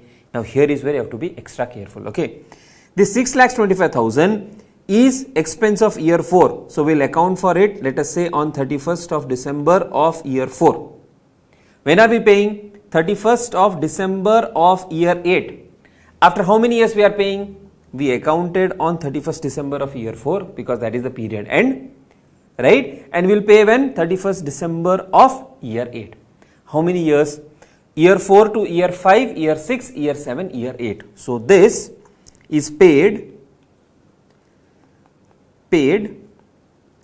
after 4 years. Whatever we pay after 4 years, is the value today the same? It is not the same. So, what can I say?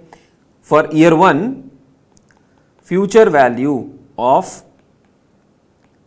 payment is equal to 6 lakhs 25,000. I am only looking at first year now. Okay, whatever we are paying is 6 lakhs 25,000. I need to book the expense at present value, because I am paying after 4 years. Payment that I am making after 4 years is not equal to the payment today, is not equal to the value today. And because the period is more than a year, we will get into the concept of getting the present value. So, like we had, future value is equal to present value into 1 plus rate of interest to the power of n. Present value is equal to future value divided by 1 plus rate of interest to the power of n. So, what will this give us?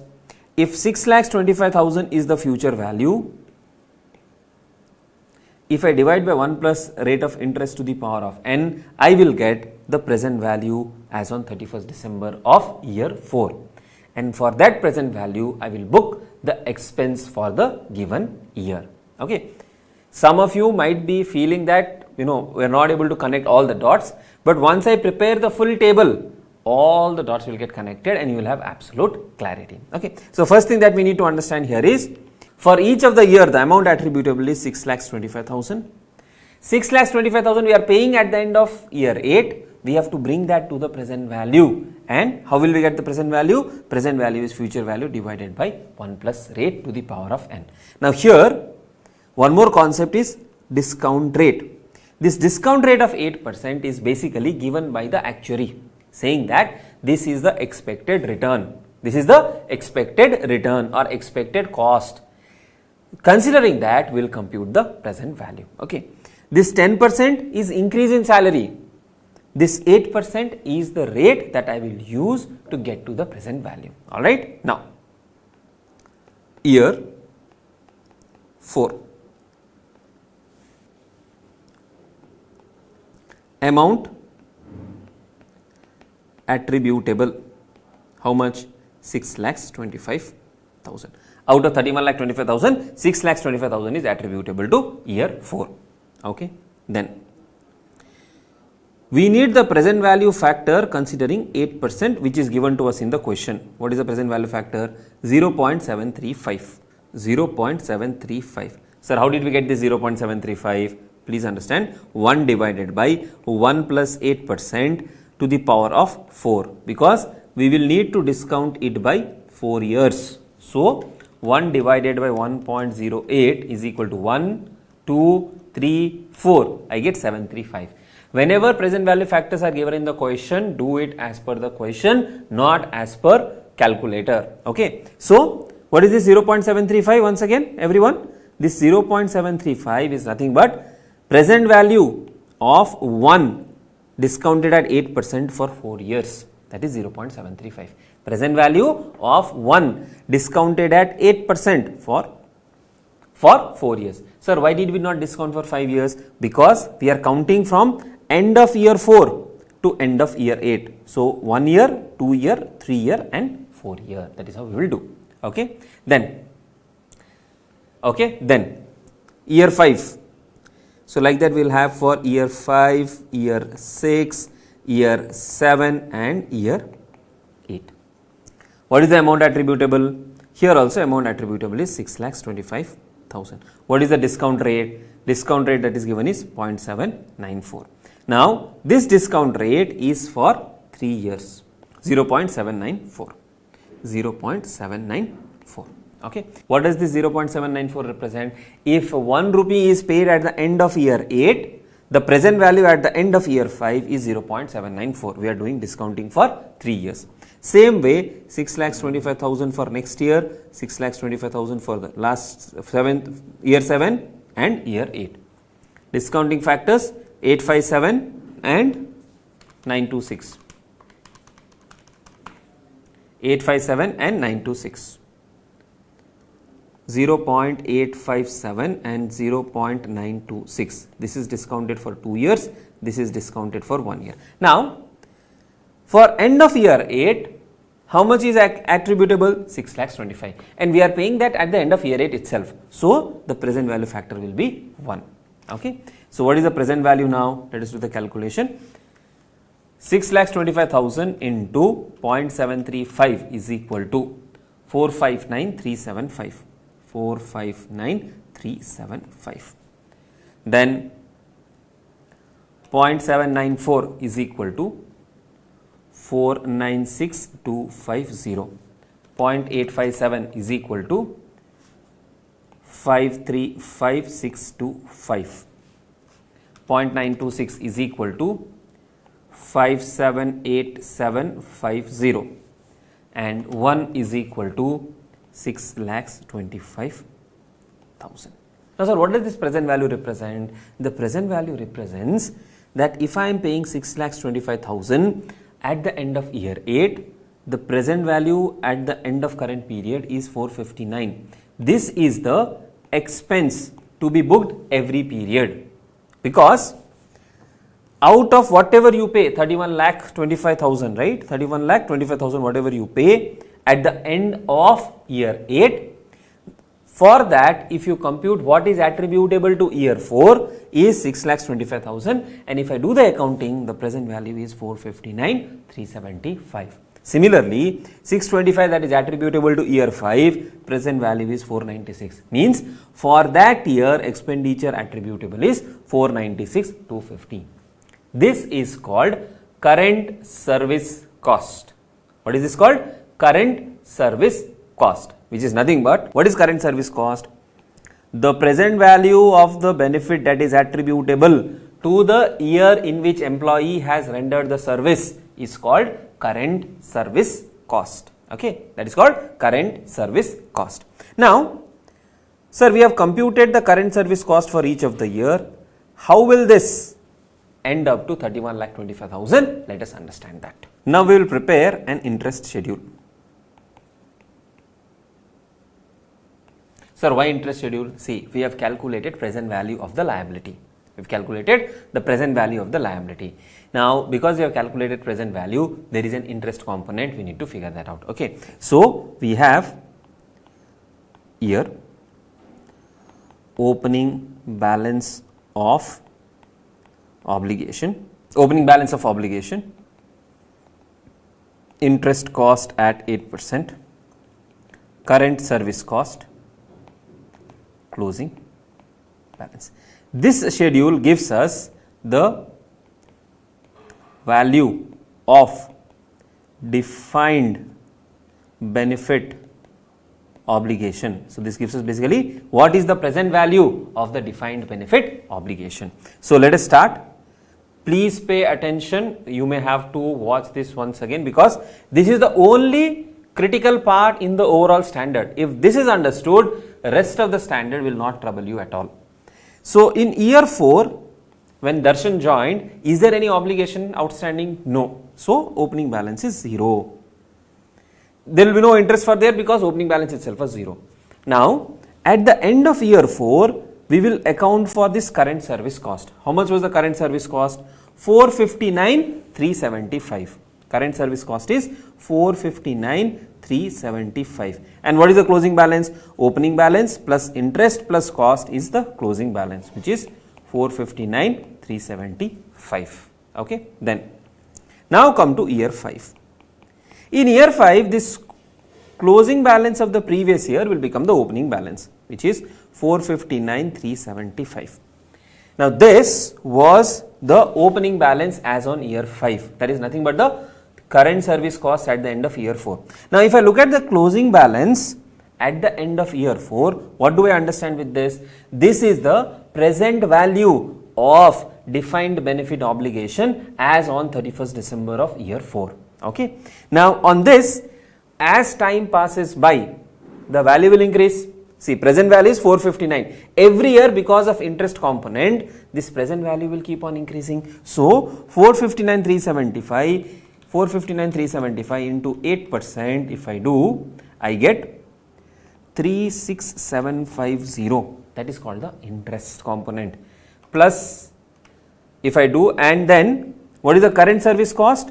Current service cost is 496,250. 496,250. So, plus 496,250 if I do, I get 9,92,375. Again, what is the closing balance represent? This closing balance represents present value of defined benefit obligation as at the end of 31st of December of year 5, which represents for services already provided, what is the value of the obligation? That is 9,92,375. Now, this closing balance is nothing but, if you want to understand further, the amount attributable to year 1 and year 2 is how much? 625 into 2, that is 12,50,000, these two put together.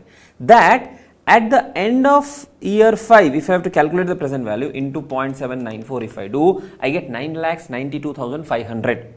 That is nothing but this number, 9,92,375. Sir, why is there a difference? Because of the rounding off of discounting factor. Basically, this 9,92,375 represents present value of 6,25,000 at end of year 5 for 2 years.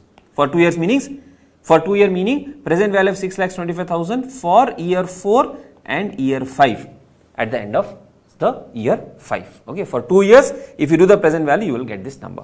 Then come to year 6, opening balance 992,375, and what is the current service cost? 535,625. 535,625. So 992,375 into 8% if I do, which is 79,390. 79,390 plus 535,625, I get 16,07,390. Now, so what does this represent? 16,07,390 represents present value of obligation as at the end of year 6 for year 4, year 5, year 6, all put together. Present value is this. How to cross check?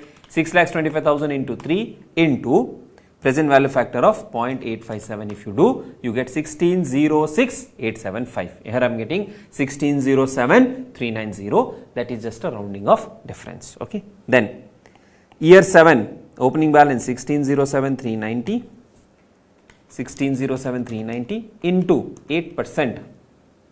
I get 128,591. Current service cost 578,750. 578,750. So 1607390 into 8% plus is equal to plus 578,750. I get 2314731. 2314731. For year 8, 2314731 is the opening balance into 8%. 185178. 185178. Current service cost here is 6,25,000 because I am providing at the end of year 8 and payment is also happening at the end of year 8. So closing balance is 2314731. 31 into 8% plus is equal to plus 625,000. If you do, you will get 3124909. You will get how much? 3124909. Okay. Now, how much did we provide? We need 3125000. So, why is there a difference? The difference is because of rounding off. So, what you will do? We know the closing balance has to be how much? Closing balance has to be 3125000. So, this interest cost, right, we will take the balancing figure. Okay. So, 2314731, this number, plus 625. If I do, I get 2939731 minus 3125. If I do, I get 185269. 185269. Now, this difference has arisen because of rounding off. So, this will always be my balancing figure. Okay. Now, logically see what has happened. Every year we are saying this is the current service cost. Current service cost means the amount that is attributable for services provided in the year. So, we are saying 459,375 is attributable to year 4. 496,250 is attributable to year 5, 535 is for year 6, 578 is year 7, 625 is year 8. Every year we will book this as an expense. Every year we will book this as an expense. That is the first thing.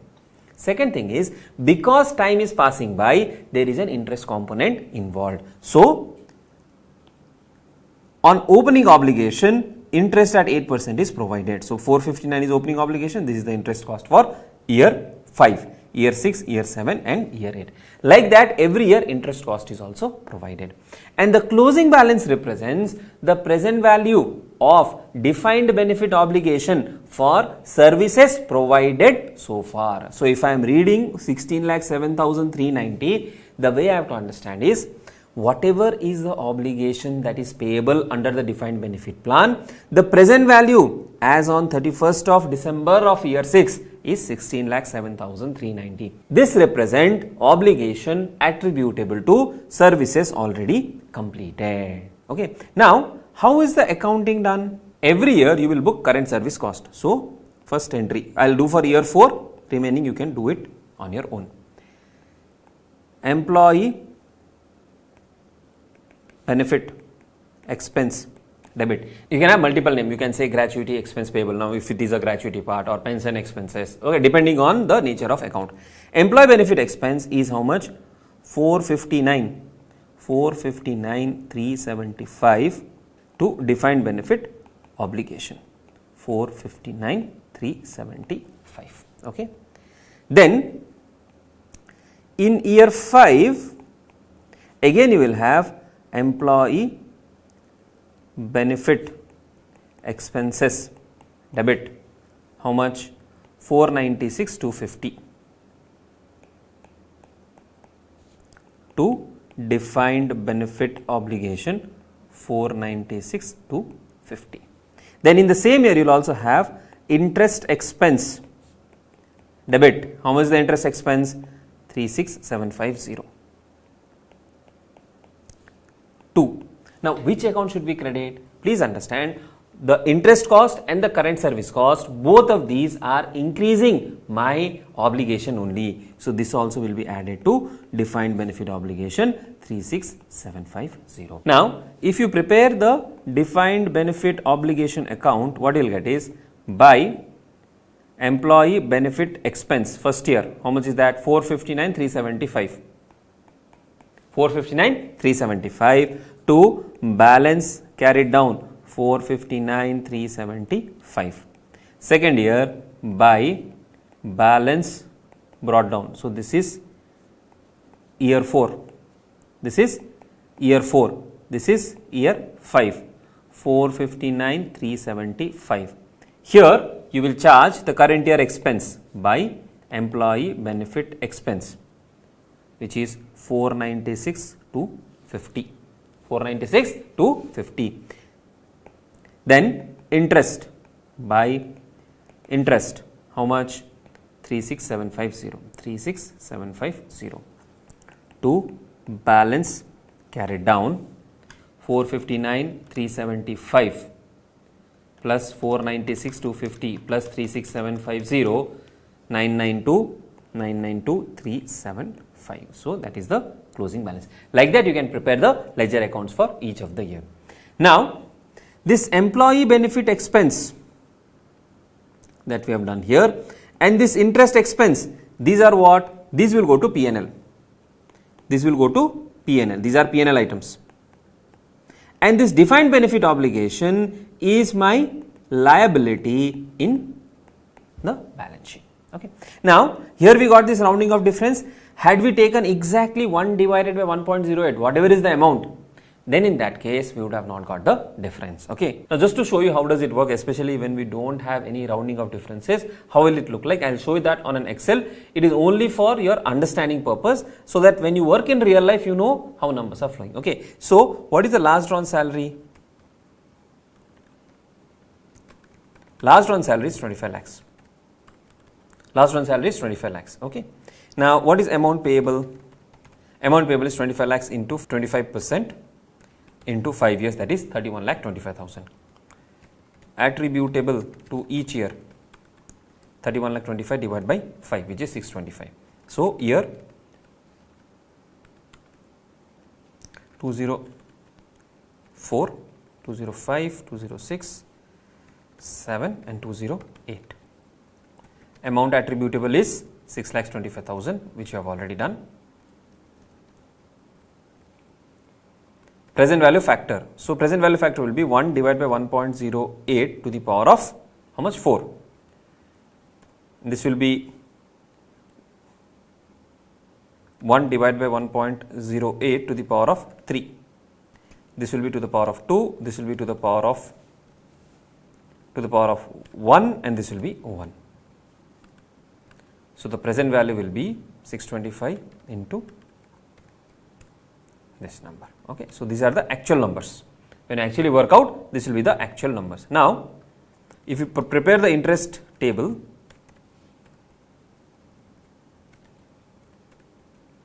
opening balance is 0, interest at 8%, this into 8%, current service cost is 459, right, and closing balance is opening balance plus interest plus current service cost. So like that when we do for second year, so this 496 flows from here directly, I have linked it with the formula, and if you prepare it for all 4 years, you will get at the end 31,25,000. So like this it will automatically balance out. Okay. But anyways, in the examination we will have rounding of difference, which we will adjust in the year 8. Alright. Now we have done one question where we understood how to compute the current service cost, the interest cost, and how is the obligation calculated. Using the information from that question, we will understand few terms that is relevant for you to prepare and present the employee benefit related aspects in the balance sheet. Now what are we talking about? In the post employment benefit, we are talking about something called as defined benefit plan. Now what is this defined benefit plan? This defined benefit plan is nothing but where the benefit is defined. Now here one term that we need to understand is the obligation, the defined benefit obligation. What is this defined benefit obligation? Obligation means liability. What is defined benefit obligation? The amount that the employer has to pay to the employee under the defined benefit plan is the defined benefit obligation. Like we saw, right? 1 month of salary for every completed year of service. So that is something called as defined benefit obligation. Now, while we did the accounting, we did not do the accounting at the gross values. We calculated something called as present value. So we computed present value of defined benefit obligation. How did we compute? So if you see, we had to pay 31,25,000. For every year, the amount attributable is 6,25,000. We computed the present value of this 6,25,000 and this 4,59,375. That is our current service cost. That is how we have understood. Now, what is the meaning of this current service cost? Think of it. If the employee works with us for 5 years, we have to pay some amount. If the employee works with us for 6 years, we have to pay extra amount. If the employee works for us for 1 year, we have to pay extra amount, right? So, every completed year of service will result in a liability or an obligation on the employer's head. So, that is why the present value of DBO for every year of service that the employee has provided is called current service cost. What is this current service cost? Current service cost is nothing but the present value of defined benefit obligation which is attributable to services provided in the year or in a year. For example, the employee worked for first year. Because the employee has worked for first year, the obligation on the employer increases. The employer has to provide 1 year of, the employer has to provide 1 month of salary for that particular year. So this increases my obligation. The present value of that obligation, what we calculated, is called current service cost. So this number, the present value that we have calculated of 459,375 is called the current service cost. That is the first thing. The second thing, as we complete every year we will have current service cost for that year. Then what we understood, for this obligation, so 459,375 is what? This is present value of defined benefit obligation of year 1. That is the closing balance. Every year as every year passes by, the value of this will increase because of unwinding of discount. Because of unwinding of discount or increase in the time value, right? So, as every year completes, we have to increase the value of the obligation with the expected return or expected interest rate, which is 8% in our case. So, opening balance of the obligation for year 2, on this we have charged interest at 8%. This is called interest cost. Now, what is interest cost? Interest cost is the increase in present value of defined benefit obligation due to passage of time. So, there are two components we have understood so far. One, current service cost. Employee provides services in 1 year. Whatever is the obligation attributable to that year, the present value of that is called current service cost. Will current service cost increase or decrease my liability? If I have to pay the employee more amount, it will of course increase my liability. Second thing is called the interest cost. Interest cost arises because of passage of time. Will interest cost increase my liability or decrease my liability? Interest cost will also increase my liability. Now please understand, whenever you get a question on AS 15, the way you have to look at it is, will it increase or decrease my liability? One. Second, will it impact my P&L or not? Now, if there is some current service cost to be provided, that is a cost to the company, where will that cost go to? P&L. Interest cost, where will I take the interest cost to? P&L. So, these items will also go to the P&L. Okay. So far we have understood, whenever we calculate present value of defined benefit obligation, one, we will start with opening balance. To this opening balance, we will add current service cost, and to this we will also add interest cost. We have understood so far this much. Now, let us introduce more components to this calculation. The next component is called past service cost. What is this past service cost? Say for example, the organization did not have any gratuity plan, or the organization did not have any defined benefit plan. So, currently there is no defined benefit plan. The employer doesn't have, okay, maybe because the Gratuity Act is not applicable, so they do not have. Either in future Gratuity Act may be applicable, or the employer on their own they may say that okay, we are happy to announce that whoever completes 5 years of service, whoever completes 5 years of service with the company, we will pay 1 month salary for each year.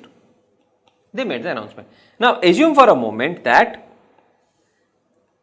this announcement was made in year 2. When was this announcement made? Year 2. Okay. Now you are someone who has joined at the beginning of year 1. You have joined at the beginning of year 1. This announcement was made in year 2. Now what is the announcement they made in year 2? If you complete 5 years of service, for every completed year of service, we will pay you 1 month salary. Now if you have joined in year 1, you will become eligible for this in year 5. They are not saying from year 2 will count. They are saying even past services will be considered. Now look at it from the point of view of the employer. The employer has to provide payment for year 1, year 2, year 3, year 4, year 5. Now year 1 is already completed. In year 1 there was no such plan. Now a new plan has come.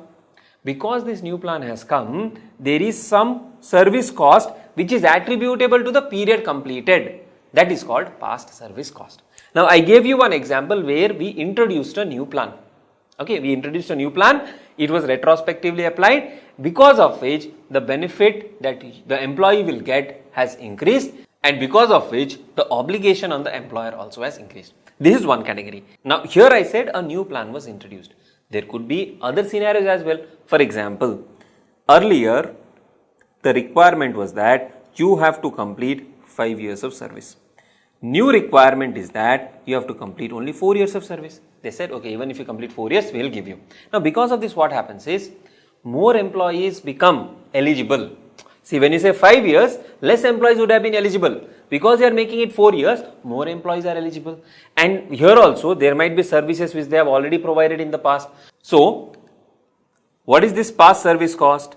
The past service cost basically represents whatever is the present value of defined benefit obligation for prior periods.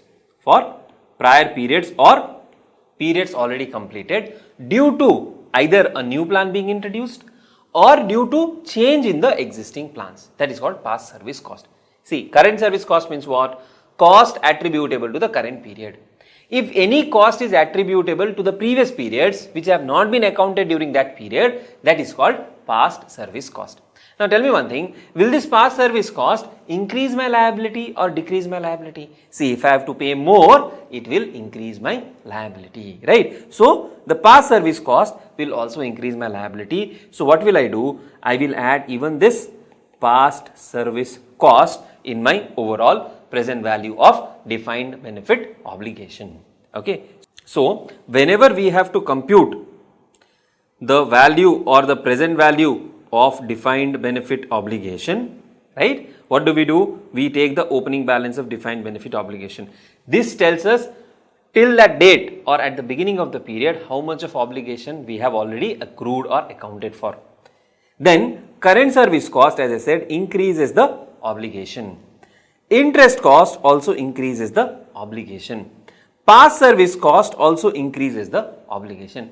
In some situation, instead of having a past service cost, we may have a past service gain. For example, earlier the requirement was 4 years. Now the company has changed it to 5 years, because of which less number of employees will be covered and hence there could be a gain. Okay. So, present value of defined benefit obligation is the obligation resulting from employee service in current and prior periods. Till today, what is the obligation that the employer is carrying. Present value of that is called present value of DBO. We will start with opening present value of DBO, add current service cost. Please remember, current service cost is at present value. Past service is also at present value. Interest cost tells us how much has the obligation increased due to passage of time. Whenever liability increases, it becomes my loss. Whenever liability increases, it becomes my loss, or whenever I have to pay more, I will treat it as my expense, right? Then we have something called as actuarial loss and actuarial gain. Sir, what are these actuarial loss and actuarial gain? Remember, I told you that there is someone who is an expert called as actuary who will make estimates, right? They will make various types of estimates. For example, how many years is one employee expected to work, or on an average, how many years will employees work in the organization? What will be the salary increase? What will be the general inflation? What will be the interest rate applicable? How many employees will die during the service?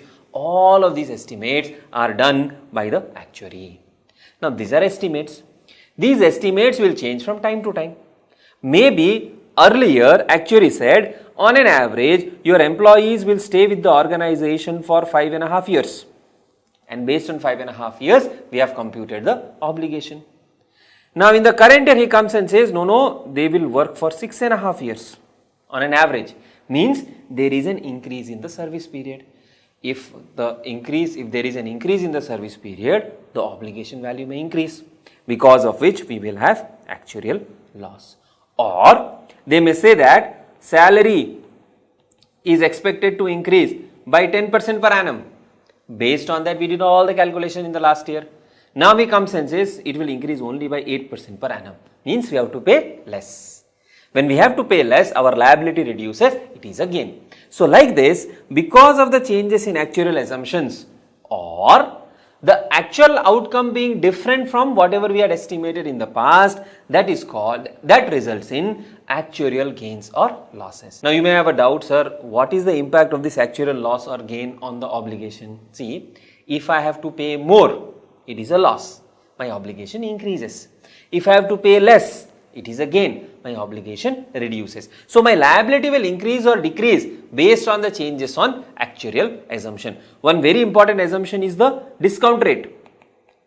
When the discount rate changes, again my entire calculation will also change. So whenever there is a gain, it will reduce my liability. Whenever there is a loss, it will increase my liability. Okay, why does this happen? We estimated something, the actual turned out to be completely different, or our estimates kept on changing depending on the changes in circumstances.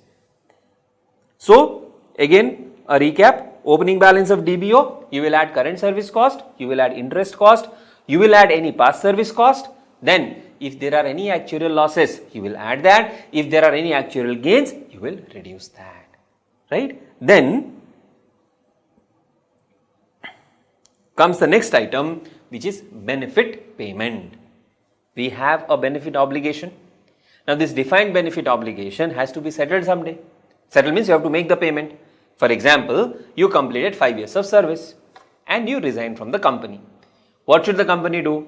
They have to calculate your gratuity amount and they have to pay it to you. That is called benefit payment. That is called benefit payment. Whenever I pay a liability, whenever I make a payment for a liability, will that increase my liability or reduce my liability? That will of course reduce my liability. So any benefit payment that happens from the obligation will reduce the liability. Alright. Then we have these two items, which are gain on settlement and loss on settlement. Sir, what are these settlement? See, settlement happens when the employer doesn't want to continue the benefit payment. For example, you are entitled to 1 month of salary for every completed year of service. The employer suddenly realizes that, as per the act, I need to pay only 15 days. But I am ending up paying 1 month salary.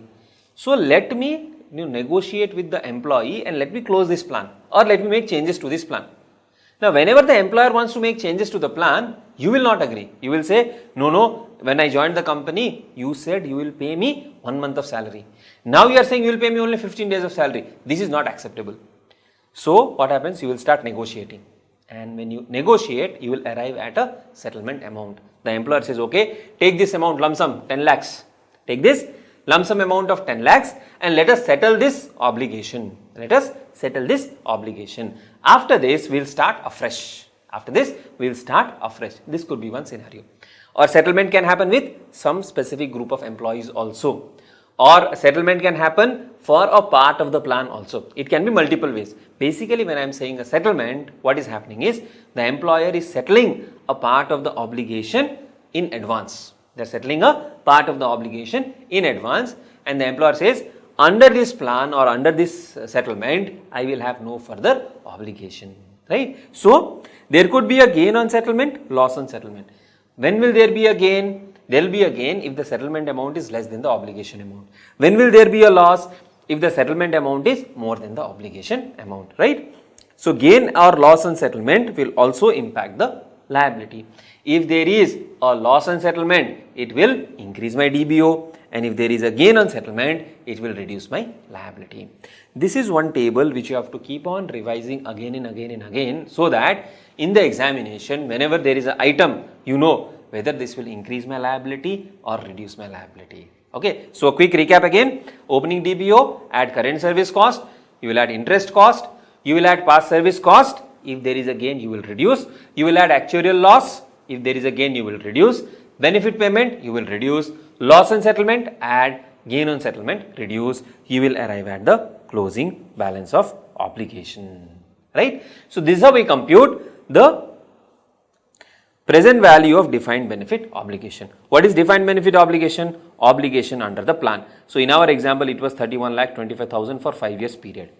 Present value we computed, that is called present value of defined benefit obligation. Every year we took the opening DBO, added current service cost, added interest cost, and arrived at the closing balance because other items were not there. We still have to discuss more on other items which we will be doing now. Now, coming to actuarial assumptions, we have spoken a lot about it. So let us quickly also run through what is the meaning of actuarial assumption. As I told you, benefit payable to beneficiary depends on multiple factors. For example, it depends on number of years of service, it depends on salary, it depends on increase in salary, and we are not talking about one employee. An organization may have thousands and thousands of employees, right? So we use something called as actuarial assumptions, which are entities' best estimates of the variables that will determine the ultimate cost of providing post-employment benefit. Actuarial assumptions should be unbiased and mutually compatible. Mutually compatible means, for example, you are saying that average service period is 7 years. So salary increment, when you consider, that also you have to consider for 7 years period. Okay, so that is what is the meaning of mutually compatible. So these are the assumptions of variables that will determine the ultimate cost of providing post-employment benefit. Now, what are the assumptions? Various assumptions. One is the demographic assumption. What is the demographic assumption? Demographic assumption is to do with the population. Okay, population meaning something to do with the age of the population, something to do with the average life expectancy of the population. All of that is called demographic assumption. Like average age of the employees. What is the current average age of the employees? Let us say current average age of the employees is 40 in the organization, right? Then if current average age is 40, number of years to retirement cannot be 30 because you will retire at 60. So these assumptions have to be mutually compatible. Mortality during and after employment. So this also we need to make an estimate. Though it is considered to be a sad thing, but you have to make an estimate. How many employees are expected to die during the service? So why is it important? Because there are a lot of death benefit also. So if the employee dies during the service, some amount has to be paid. So that also needs to be estimated. Rate of employee turnover. Turnover means how many employees will join and leave the organization. Disability and early retirement, whether some employees will become disabled. Sir, how can we estimate that? We cannot estimate accurately, that's why it's called an estimate. These are basically based on statistical trends. Like for example, you can have something called as what is the average life, and typically lot of things follow this thing called as normal curve. Okay, so you'll understand this about you'll understand about normal curve more later in CA final as well. So when we say a normal curve, what it says is maximum observations you will find at the average. Okay, for example, average life expectancy. If you say average life expectancy is 70, most of the population will fall in this category. But we'll also have people who pass on at year 1, who die at year 2 and all of that. We'll also have people living till 100 years of age. But those are extreme scenarios where less amount of population will fall in that category. Okay. Proportion of plan member with dependents. So now this is also very important, because if somebody has a dependent, let us say, for example, the company says we will provide pension to the employee if the employee dies, to the spouse of the employee. If the spouse also dies, then to the children of the employee. So if children are not there for some employees, then payment will stop when the spouse passes away. And these are more relevant when we look at plans like medical plans. If the company says we will provide medical cover to employee, spouse of the employee and dependent children. So if somebody is unmarried, then the amount payable will be lesser. So accordingly, the value will also change. Claim rates under medical plan. So this also is a thing which they track statistically and figure out what is the expected claim rate in a particular plan. Then we have financial assumption. First and most important is discount rate. Discount rate is basically used to compute the increase in the present value of defined benefit obligation. This is also used to compute any return that we may get out of our investments. Right? For that we use the discount rate. Future salary and benefit levels. What will be the future salary that will be provided? By what rate will the salary increase on an average? That will be considered. In case of medical benefit, future medical cost, claim handling cost, and expected rate of return on plan assets. So these are financial assumptions. This return on plan asset will cover subsequently. Okay. Now what are these actuarial assumptions? To determine the value of defined benefit obligation. To determine what? Value of defined benefit obligation, we need certain assumptions. These assumptions are given by actuaries. These assumptions may change over a period of time, resulting in a gain or a loss. And we have already discussed, any loss will increase the obligation and gain will reduce the obligation. Actuarial gains and losses are changes in the present value of defined benefit obligation resulting from, number 1, experience adjustment. Means the differences between the previous assumption and what has actually occurred, and the effect of changes in actuarial assumptions itself. Meaning to say, we assumed something in the past, the actual turned out to be different. So that will result in actuarial gain or loss. Second thing is, we assumed something in the past and now we are changing our assumption. That will also result in actuarial gains or losses. Actuarial gains or losses are recognized in the statement of P&L immediately. This is very important. Please mark this as important. You may forget otherwise. Actuarial gains or losses are recognized in P&L immediately. So coming to our table here, what all goes to P&L so far, whatever we have discussed? Current service cost will go to P&L. Interest cost will also go to P&L. We have not discussed past service cost. Actuarial losses, P&L. Actuarial gains, P&L. Sir, what about benefit payment? See, benefit payment is reducing my liability and reducing my asset. There is no gain or loss. Okay. Gain on settlement and loss on settlement, this amount also we will take it to P&L. Alright. Then settlement we have discussed. A settlement occurs when an employer enters into a transaction that eliminates further legal or constructive obligation for part or whole of the benefits under a defined benefit plan. Employer is there, employee is there, okay, they don't want to continue the plan. Employee says, you have to pay me something because initially you promised, now you cannot back out. So employer says, okay, I'll pay you some amount. After I pay this amount, in future you cannot come and ask me.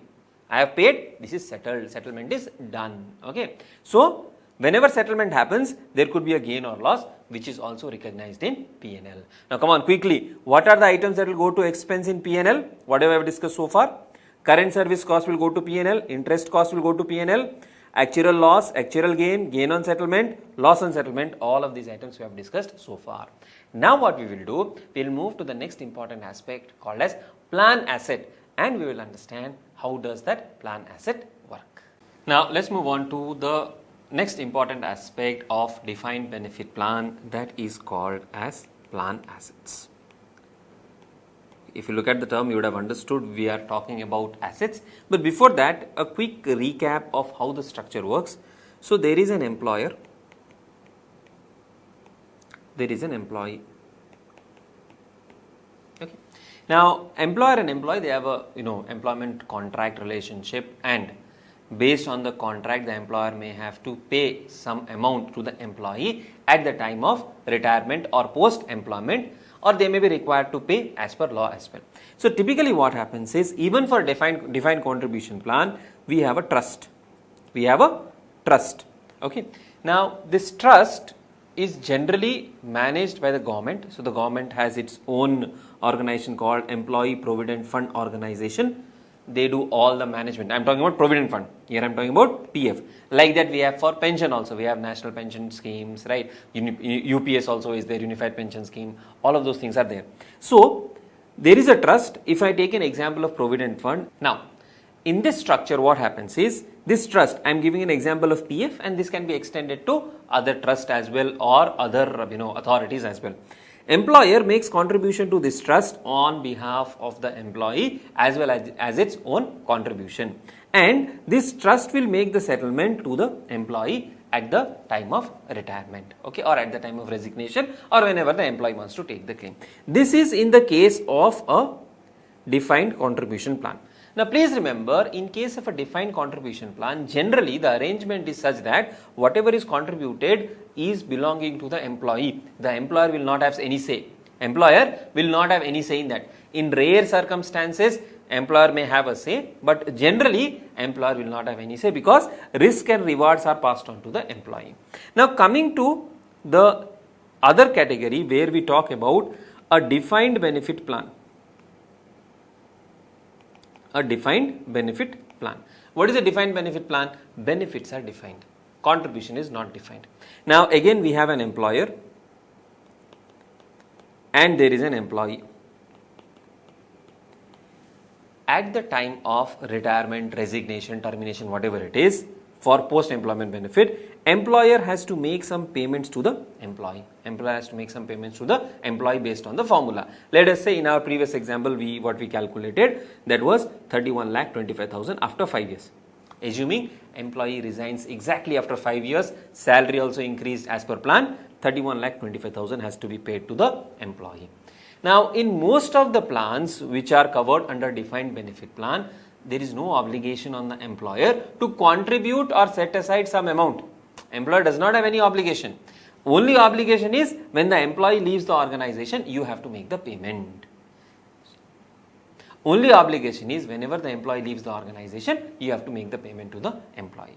Now to be on the safer side, or to ensure that the employer has sufficient amount to pay to the employee, what the employer does is, employer transfers periodically some amount to another entity which is again working like a trust. So in this example, to settle the obligation of 31,25,000, periodically what the employer does, employer says, I will make this payment to a third entity. It could be a trust. Sometimes we make payment to an insurance company. Okay, in case of multi-employer plans, okay, there are cases where multiple employer come together and they have a single plan. In that case, we may again pay to a separate entity. So these amounts are contributed to the separate entity or to a third party. So to meet the obligations, the employer makes periodic contribution to trust, to insurance, or you can also say they create a fund. They create a fund out of which these obligations will be met. Now here one very important thing to understand is that for defined benefit plan, the obligation remains with the employer. Obligation is not transferred. This is more like someone who is managing the investment.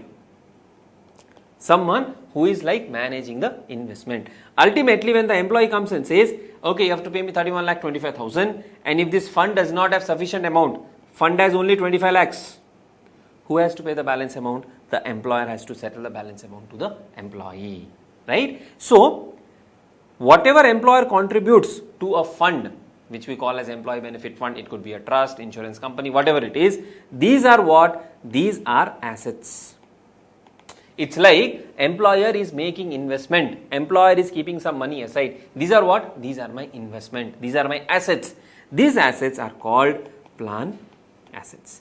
These assets are called plan assets. Plan assets comprises of the assets which are held by this fund, because the money given by the employer to the fund will invest somewhere. Let us say fund invests this amount in government bonds. These government bonds become plan assets for the employer.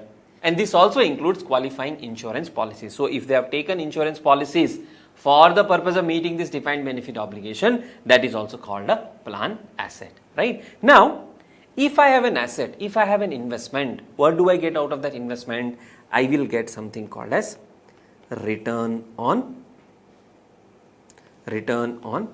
plan assets. What do we get? We get return on plan assets. So if I have set aside some money and if I have invested that in some government bonds, or if I have invested that in some trust securities and all of that, I will get return on plan assets.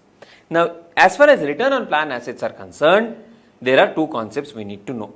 One is called the expected return and the second one is called the actual return. Okay, one is called the expected return, second one is called the actual return. What is this expected return? This expected return is the return based on assumptions or actuarial assumptions. So, at the beginning of every period, we make an estimate that okay, from these assets, we will earn, let us say, 8% return. We will earn 8% return. What are these called? These are called expected return. These are called expected return. Now, the actual return may be different. For example, if this fund has invested some amount in equity securities, or if they have invested some amount in some, let us say equity mutual fund, in that case, can we exactly determine what is the rate of return? We cannot determine. That is why we use an expected return. Actual return may be very different. Okay, actual return is the return which the plan assets have actually earned during the period.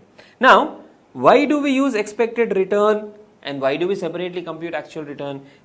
Expected return is used to estimate what will be the closing balance of plan assets. Okay, what will be the closing balance of plan asset, and accordingly we will do all the accounting. Then we will get to know the actual return only at the end of the period. The difference between expected return and actual return forms part of my actuarial gains or losses, and this amount is transferred to P&L. This amount is transferred to P&L. Alright. Now, we will look at a problem and see how these expected returns are computed, how the actual returns are computed, and what is the relevant accounting treatment. The following data apply to X Limited defined benefit pension plan for the year ended 31st March of 2. Calculate the actual return on plan asset. Benefits paid 2 lakhs. Benefit paid 2 lakh means what? We have settled the obligation. We have settled the obligation. Now, whenever we settle the obligation, two things will happen. Number one, my liability will come down. My liability will come down. That is the first thing. My liability will come down because I paid to the employee. Where will I get that amount to pay to the employee? My plan assets will provide that amount. So, if I have, let us say, plan assets of 10 lakhs. If I need 2 lakhs to pay to the employees, I will not pay out of my pocket. I will take the amount from plan assets and then I will pay it to the employee. So, two things will happen. Whenever there is a benefit payment, one, my liability comes down because I have paid the liability. Second, my asset will come down because I have used the asset to pay the liability. Okay. Then, employer contribution. This employer contribution means what? Employer has made the contribution to the asset, or employer has made the contribution to the fund. Now tell me one thing, whenever employer makes the contribution to the fund, will it increase the value of asset or reduce the value of asset? The plan asset value will increase. Fair market value of plan assets on 31st March of year 2 is 11,40,000. So based on the market valuation of investment, everything, the asset value comes to 11,40,000.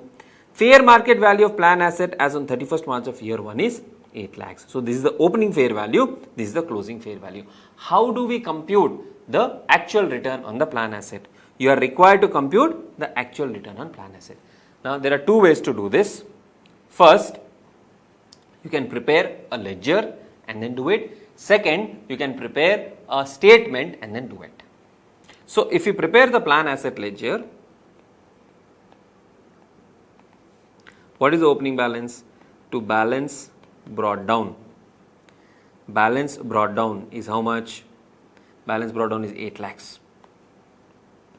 it has a debit balance. Then to balance brought down 8 lakhs. Then benefits have been paid. Now whenever benefits have been paid, what happens is my defined benefit obligation comes down. So I have to debit the defined benefit obligation. My plan asset will come down. I will credit the plan asset. So by defined benefit obligation, 2 lakhs is the benefit paid. Then contribution made. Contribution made to what? To plan asset. Who is making the contribution? The employer is making the contribution. So he is withdrawing amount from the bank and giving it to the fund. So to bank for contributions made, how much is that? They have made contribution of 2,80,000. 2,80,000. And the closing balance by balance carried down is 11,40,000. Okay. Now, what do we need to know? What is the return? Return has not been given. Will return increase the plan asset or reduce the plan asset? It will increase the plan asset. So, here if you see 1140 plus 2, 13,40,000 credit side. And here if you see on the debit side 13,40,000 minus 1340 minus 800 minus 280. So, you have, this is the actual return. So, to return on plan assets 2,60,000. This is the logical way to understand. Generally in the examination they prefer we prepare it in a statement format. So, let us do in the statement format. So, for statement format you will take the opening balance of plan asset. How much is that? 8 lakhs. What will increase the plan asset? Contributions. Add contributions. Contributions is given to be 2,80,000. Whatever benefits we pay, it will reduce the plan asset. Less benefits paid. How much is the benefits paid? 2 lakhs. What is the expected closing balance? 8 lakhs plus 2,80,000. 10,80,000 minus 2 lakhs. So 1080 minus 2 again 8,80,000. What is the actual? Actual closing balance at fair value is given to be 11,40,000. So I am expecting that based on my transactions the balance has to be 880, actually is 1140. The increment is because of return. So what is the difference? 114 minus 88. I get 260000. This is the actual return. These type of simple questions are often asked in the examination and also in the MCQs. So pay extra attention. Alright, so at inter level we do not have very advanced level computation, so no need to worry about that. On 1st April of year 8, fair value of plan asset was rupees 1 lakh in respect of a pension plan of GLS Limited. On 30th September, the plan paid out benefits of 19,000 and received inward contribution of 49,000. So what happened? Opening balance was 1 lakh. On this 1 lakh, they received contribution on 30th September of how much? 49,000 and they made benefit of 19,000. So you have 1 lakh plus what you received 49,000 minus what you paid 19,000. That's how you have to compute. On 31st March, the fair value of plan asset was 1,50,000 and present value of defined benefit obligation was 147,920. What is this present value of defined benefit obligation? It is called as the liability. What is this defined benefit obligation? Basically the liability part. Actual losses on the obligations for the year were 600. On 1st April, the company made the following estimates based on market studies and understanding the prevailing prices. Interest and dividend income after tax payable 9.25%. Realized and unrealized gain on plan asset 2%. Fund administrative cost 1%. Expected return 10.25%. Now what is the meaning of this? Basically what they are saying is we are estimating that we will receive interest and dividend after tax payable by the fund 9.25%. That is what is the return that will happen. Overall appreciation on plan asset, realized and unrealized gains. When we sell the plan asset, when there is an appreciation in the plan asset, 2% we will get from here. Fund administration cost. See, the benefit fund has to administer the plan assets as well, right? So for example, they have to make investment, they'll incur brokerage, you need to have accountant maybe, you need to have an investment advisor maybe. So all of that cost is 1%. So 9.25 plus 2 minus 1, the expected return is 10.25% per annum. It is expected to be 10.25% per annum. Okay. Now, you are required to find the expected return and actual returns on the plan asset. expected return and actual return on planned asset. That is what is the question. Now here in this case, they have given us 10.25% per annum. This is an example which has been picked up from bare text of accounting standard 15. Okay, so there are two ways to do this. One, they have assumed that you will have to compound it 6 monthly, and second, they have assumed that you can do without compounding it 6 monthly, compounding it on annual basis. Okay, both the assumptions are valid, there is no problem.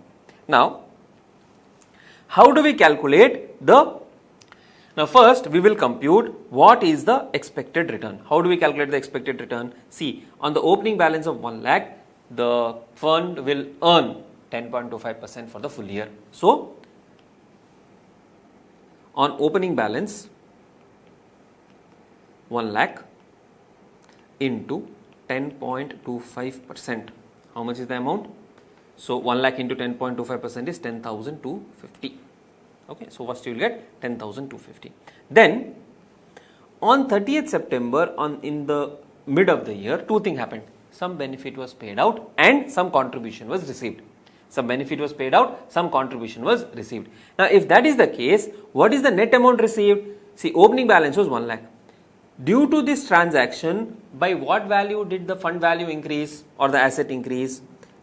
Contributions net, it increased by 30,000. Okay, now on this 30,000, how much should be the interest? Okay, one thing you can do, 10.25% divided by 2, that is 5.125% you can consider and you can calculate. But the bare text of the standard has considered 6 monthly compounding, means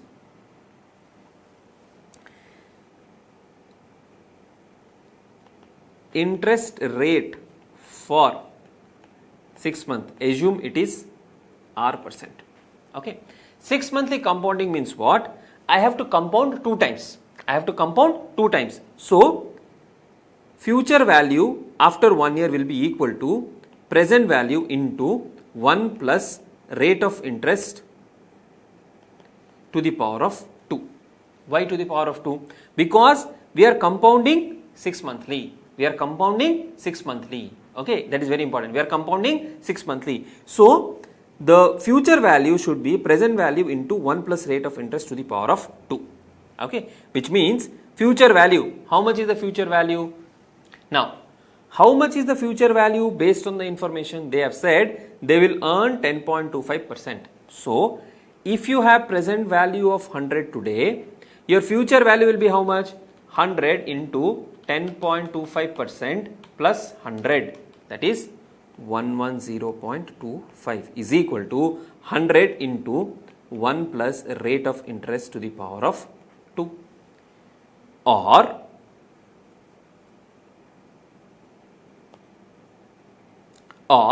can I say 1 plus R% to the power of 2 is equal to 110.25 divided by 100, that is 1.1025. Okay, which means I am just writing down here 1 plus R% whole square is equal to 1.1025. If I take the square root of this, I get 1 plus R% is equal to 1.05, or R% is equal to 5% for 6 months. So what it basically means is, if you have 1 today, if present value is equal to 1, after 6 months this will be how much? 1 plus 5%, 1.05. Then after another 6 months it will be plus another 5%, 1.1025. This is called 6 monthly compounding. Okay, so by considering all this calculation, by considering all this calculation, we can say that interest for 6 months is 5%. How much is the amount we have received? 30,000 into 5%, we get 1,500. So how do we calculate? Return on 1 lakh for 12 months period at 10.25%, 10,250. Return on 30,000, that is net amount for 6 months, is 1,500. This is one way to calculate. Other ways, don't take 5%, take 5.125%. That is also valid assumption. Then another way to understand this and calculate this is, we have in opening balance we have 1 lakh. For 6 months till 30th September, we'll earn 5%. So we'll get 5,000 here. Okay. This 5,000 will get added to 1 lakh of principal plus 30,000 of fresh contribution. So 1,35,000 into 5%. How did we get this 1,35,000? This 1,35,000 is nothing but 1 lakh of opening balance plus 5,000 of interest will get added to the principal plus 30,000 of contribution. On that again, if you compute 5%, 135 into 5%, we get 6750. If you do the total, you get 11750. So you can do it this way. This is the most appropriate way to do in the examination. Opening balance 12 months return at 10.25%, so much, and return on 30,000 for 6 months at 5%, 1,500. So total becomes 11750. Okay, this is what expected return on plan asset. What is the actual return? That we have to compute separately. Okay, what is the actual return? To compute the actual return, you have to see what is the opening balance. Now, how to compute the actual return? First, figure out how much is the opening balance. Opening balance is 1 lakh. Opening balance is 1 lakh plus net contribution is 30,000. So my closing balance should have been 1,30,000. What is the actual closing balance? The actual closing balance is 1,50,000. So 1,50,000 minus 1,30,000. 1,50,000 minus 1,30,000, 20,000 is the actual return. Now, how to calculate the actual return? See, for actual return it is very simple. You take opening balance. Opening balance is 1 lakh. Don't get expected return into this. Okay, opening balance 1 lakh. Add contributions. How much is the contribution made? Contribution made is 49,000 minus settlement, benefit payment, not settlement, minus benefit paid. How much benefit has been paid? 19,000. So what is the expected balance? Expected balance is 1,30,000. What is the actual balance? Actual is, question has given 1,50,000. So 20,000 is the actual return. 20,000 is the actual return. Now, one thing that you have to understand is, first what we will do, this expected return what we have got, 11750, this expected return will be added to the income statement or it will be taken to the P&L. Okay. Then the difference between this 20,000 and 11,750, that will also be taken to the P&L. So what is the need to bifurcate this? See, we have to understand how much is changing because of our assumptions being changed. So that is why we show it separately. Okay. Then, sir, this question has information related to the present value of defined benefit obligation. What is to be done with this? So typically what happens, we'll understand subsequently. In the balance sheet, you present the defined benefit obligation and plan asset as a net item. So I have an obligation of 147,920. I have an obligation of 147,920 and the asset is 150. In the balance sheet, I will show as a net asset of 150 minus 147,920, 2080. That will be shown as a net asset in the balance sheet. Then we have actuarial losses of 600. This will be taken to the P&L. Let's look at the next question. Kumar Limited is an engineering company. The company received an actuarial valuation for the first time for its pension scheme, which revealed a surplus of 6 lakhs. So there is a surplus of 6 lakhs, means gain of 6 lakhs. It wants to spread the same over the next 2 years by reducing the annual contribution to rupees 2 lakhs instead of rupees 5 lakhs. So what has happened? There is a gain. Annually you have to contribute how much? Annual contribution.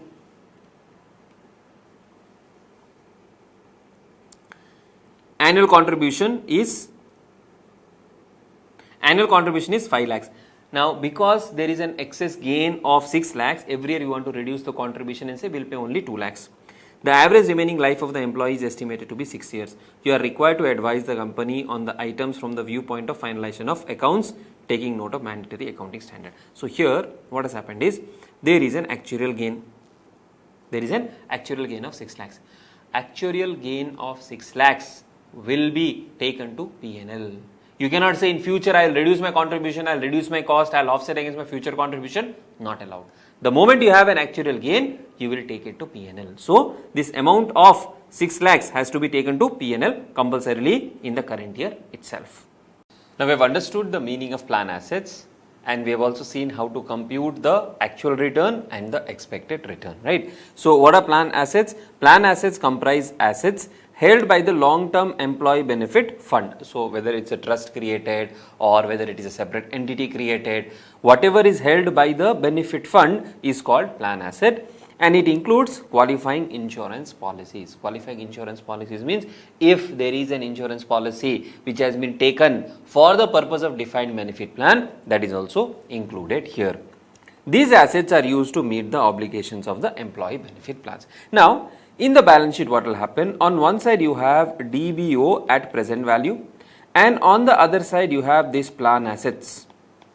You will present these as a net amount in the balance sheet. So if DBO is more than plan asset, you will say there is a liability. If plan assets are more than DBO, sir, is it possible? Yes, it might be possible that the employer has contributed more amount, or it is possible that some employees have left earlier than expected, so the fund has surplus amount. So in that case, plan asset may be more than the DBO. In that case, what we will say? We will show it as a net asset, that is present value of DBO and plan asset minus present value of DBO. That way we will show it as a net asset. Okay. If liability is more, we will show it as a liability. If the plan assets are more, we will show it as net asset. Now here one thing you have to understand is there is a ceiling limit on plan asset. Sir, what is the ceiling limit? Ceiling limit basically means, for example, let us say plan asset is 100, present value of defined benefit obligation is, let us say, 70. So net amount is how much? 30. You will say net, there is a 30 asset with the benefit plan or with the benefit fund. But say for example, as per the terms and conditions or as per the agreement of the trust or considering future expenses of the trust, the amount that we will get back as refund is only 25. Meaning to say, though I am saying currently plan asset is 30, I am saying fund you have 30 rupees surplus, but the fund says in future I will have to incur certain administrative expenses, I will be able to refund only 25. Or as per the rules and regulations, you will be able to get back only 25. In that case, we cannot recognize the amount at 30. We have to recognize the amount at 25 only. This 25 is called the asset ceiling. This 25 is called the asset ceiling. Sometimes what may also happen is, today the surplus is 30. This I will receive as 10, 10, 10 over a period of 3 years. If I bring that to the present value, that amount is lesser than the 30 of surplus. So we will not show the plan asset at a higher value than the asset ceiling. Okay. So in the balance sheet, we will present the net amount of liability, that is present value of DBO minus fair value of plan asset. Or if the asset is more, we will say plan asset minus present value of DBO subject to present value of benefits available in the form of refunds or future reduction. This part is called asset ceiling. So if the plan assets have a higher value than the DBO, we should present it as an asset. Asset should be lower of plan asset minus DBO. In our case, this number is 30. Or the present value of benefits available in form of refunds or future reduction, which in our example we said 25. So maximum amount we will show is at 25 only. We will not show it as 30. Net receivable will be only 25. So then what about this 5 of reduction? That is a loss we have to take care. What about the reduction of 5? That is a loss which we have to recognize. Okay. Now we also understood about the concept of past service cost. Okay. What is this past service cost? The enterprise introduces a new plan or amends a new plan, because of which employees are entitled to some benefits pertaining to prior periods. Okay. Now here, whenever there is a past service cost that arises, there are two categories. One, which are vested. Second one is unvested. The details are not yet covered in depth in CA intermediate, so no need to worry about that, but still you need to understand the concept. Now when I say vested, what does it mean? The employee is entitled to the benefit. Vested means the employee is entitled to the benefit. They don't need to do any further service or they don't need to provide any further service. For example, the company has introduced a gratuity plan which says you have to complete 5 years of service. Now, some employees may have completed 5 years of service. So, if you have completed 5 years of service, then this is called vested. Some employees may have completed, let us say, only 2 years of service. Now, for the employees who have completed only 2 years of service, they still need to complete balance 3 years, right? They need to still complete balance 3 years. Now, what the standard says is, whatever past service cost is attributable to the vested portion, that you will recognize immediately. Whatever the past service cost is applicable to the unvested portion, the employees are not yet entitled to, this you will amortize over 3 years. Amortize over 3 years means you will transfer it to P&L over a period of 3 years in the second scenario. But your DBO would have increased. Your DBO would have increased. Your defined benefit obligation would have increased because of the past service cost. Whereas the corresponding impact to P&L has not yet happened. Till the time the impact doesn't go to P&L, this will be like your asset, a fictitious asset in the balance sheet. Okay. So, unamortized, see, this is already recognized, which is already amortized. This unvested part is not yet amortized. Means this is like, you can consider something like an asset in the balance sheet. It is like an asset in the balance sheet. So, whenever you are computing the net defined benefit liability or the net asset portion, you need to also consider what is the unamortized portion. See, unvested has unamortized portion. This unamortized portion is like an asset. So, like we reduce plan asset, this asset also we will be reducing. I will not go more of depth into this because at this level it will be way too much for you to assimilate. So, just understand, whenever we are calculating net defined benefit liability, we will take present value of DBO minus plan assets minus unamortized, whatever is not yet amortized, past service cost. Amortized means I have increased the liability, I have debited that to P&L. Unamortized means I have increased the liability, asset is still there in the balance sheet, it has not yet gone to the P&L. So, in other words, when I increase this DBO, I also increase this past service cost. So, just to counter that effect, we will only consider the amortized portion or vested portion. Okay.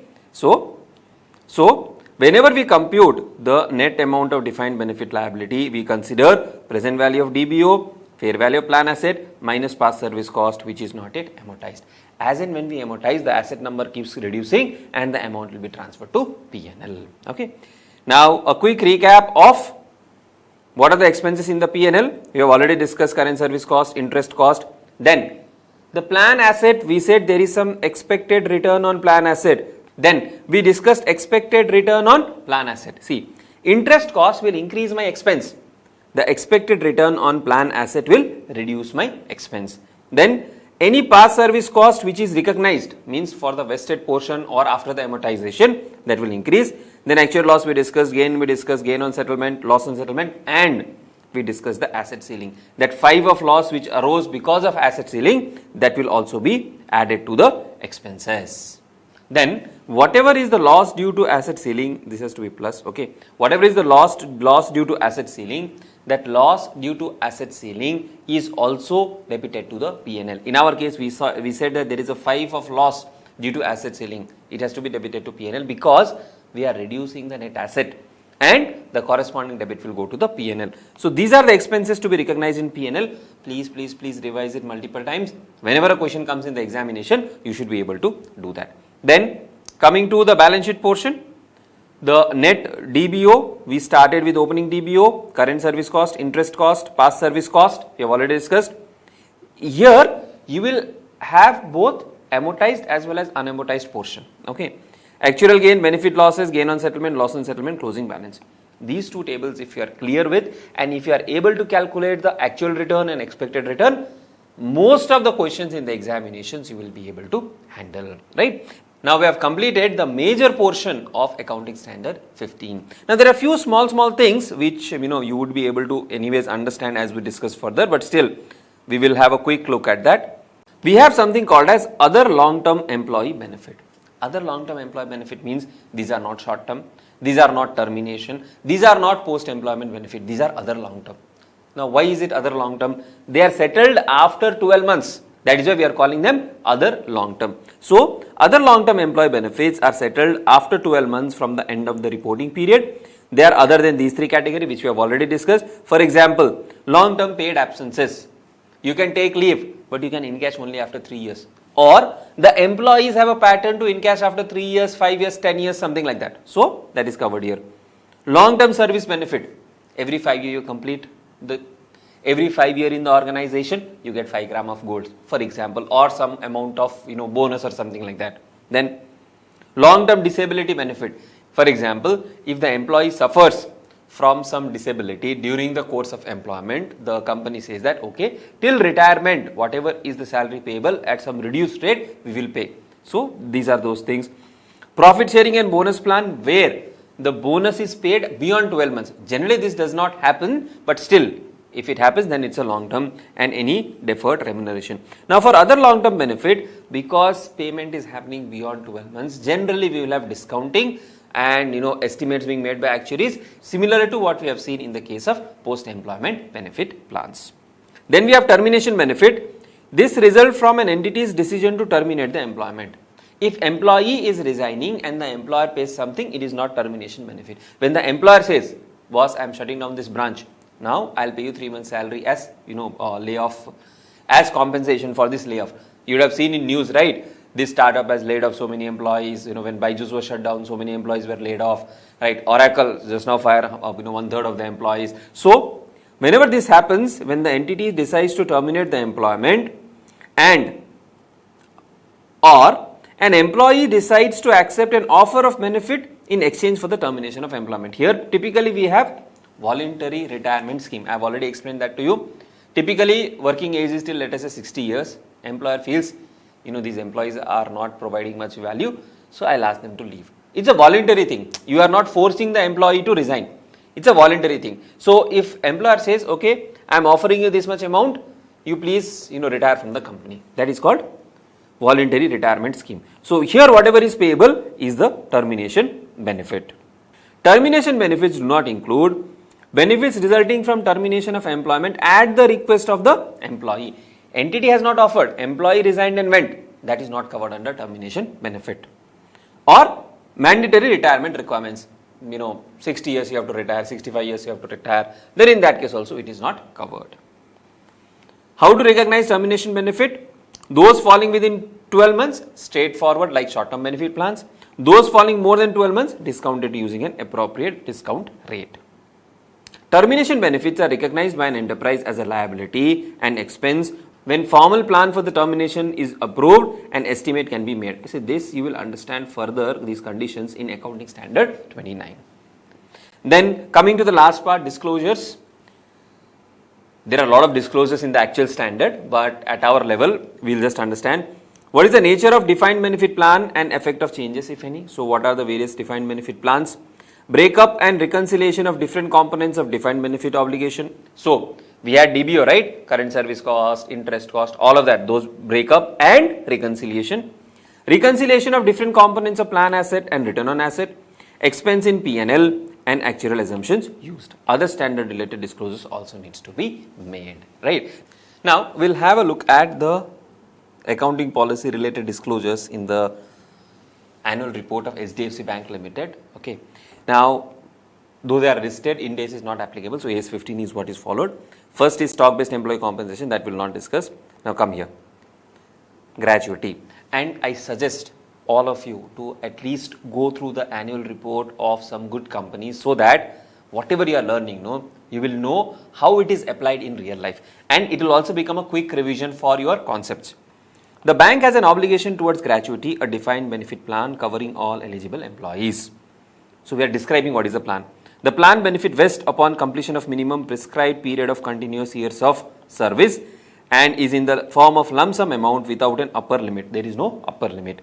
15 days basic salary payable for each completed year of service to all employees on resignation, retirement, on death. Except in respect of employees of HDFC Limited, where the vesting period is equal to 1 month basic salary. So for different employees, they have different categories, right? So they have all explained how it works, and the defined gratuity benefit are valued by an independent actuary as at balance sheet date using projected unit credit method. Sir, what is this projected unit credit method? You remember that amount where we calculated 6,25,000 for every unit. What is the projected amount payable for every year? What is the projected amount payable? That is what is called projected unit credit method. As per the requirement of AS 15 to determine the present value of DBO and the service cost. Actual calculation entails assumptions about demographics, retirement, salary increases, all of this we have discussed. Then they also have a superannuation plan. Then they have Provident Fund. The bank is covered under Employees Provident Fund and Miscellaneous Provisions Act 1952. So when we were at CA Inter, we used to have this PE2, Professional Education 2, we used to have this act as a part of our law syllabus. And all employees of bank are entitled to receive benefits under the Provident Fund. Bank contributes an amount on a monthly basis at a determined rate, 12% of employee's basic salary. Bank contributes an amount equal to 8.33 up to a salary of 15,000 per month to the pension scheme. So PF has a Provident Fund component and pension component as well. But here amount is contributed, then employer doesn't have any further risk. The balance amount out of the 12% share is contributed to an exempted trust set up by the bank. So pension amount they are contributing to the fund, and then they are contributing the balance amount to the trust which is set up by the bank. They are recognized as an expense as and when incurred. Then interest payable should not be less than the statutory rate, all of that is fine.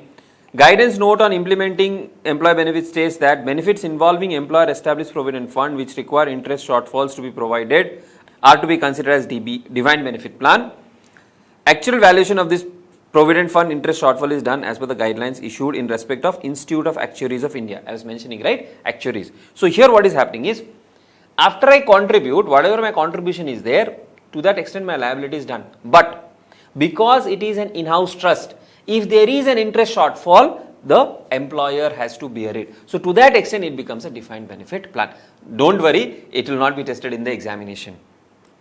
Okay. Then they talked about overseas, then there is something about pension, right, and then they also talked about national pension scheme. So all of these you have to disclose. Now let's have a look at few more questions. A company has a scheme for payment of settlement allowance to retiring employees. Settlement means after you retire, we will help you settle. That is a settlement allowance. To whom? Retiring employees.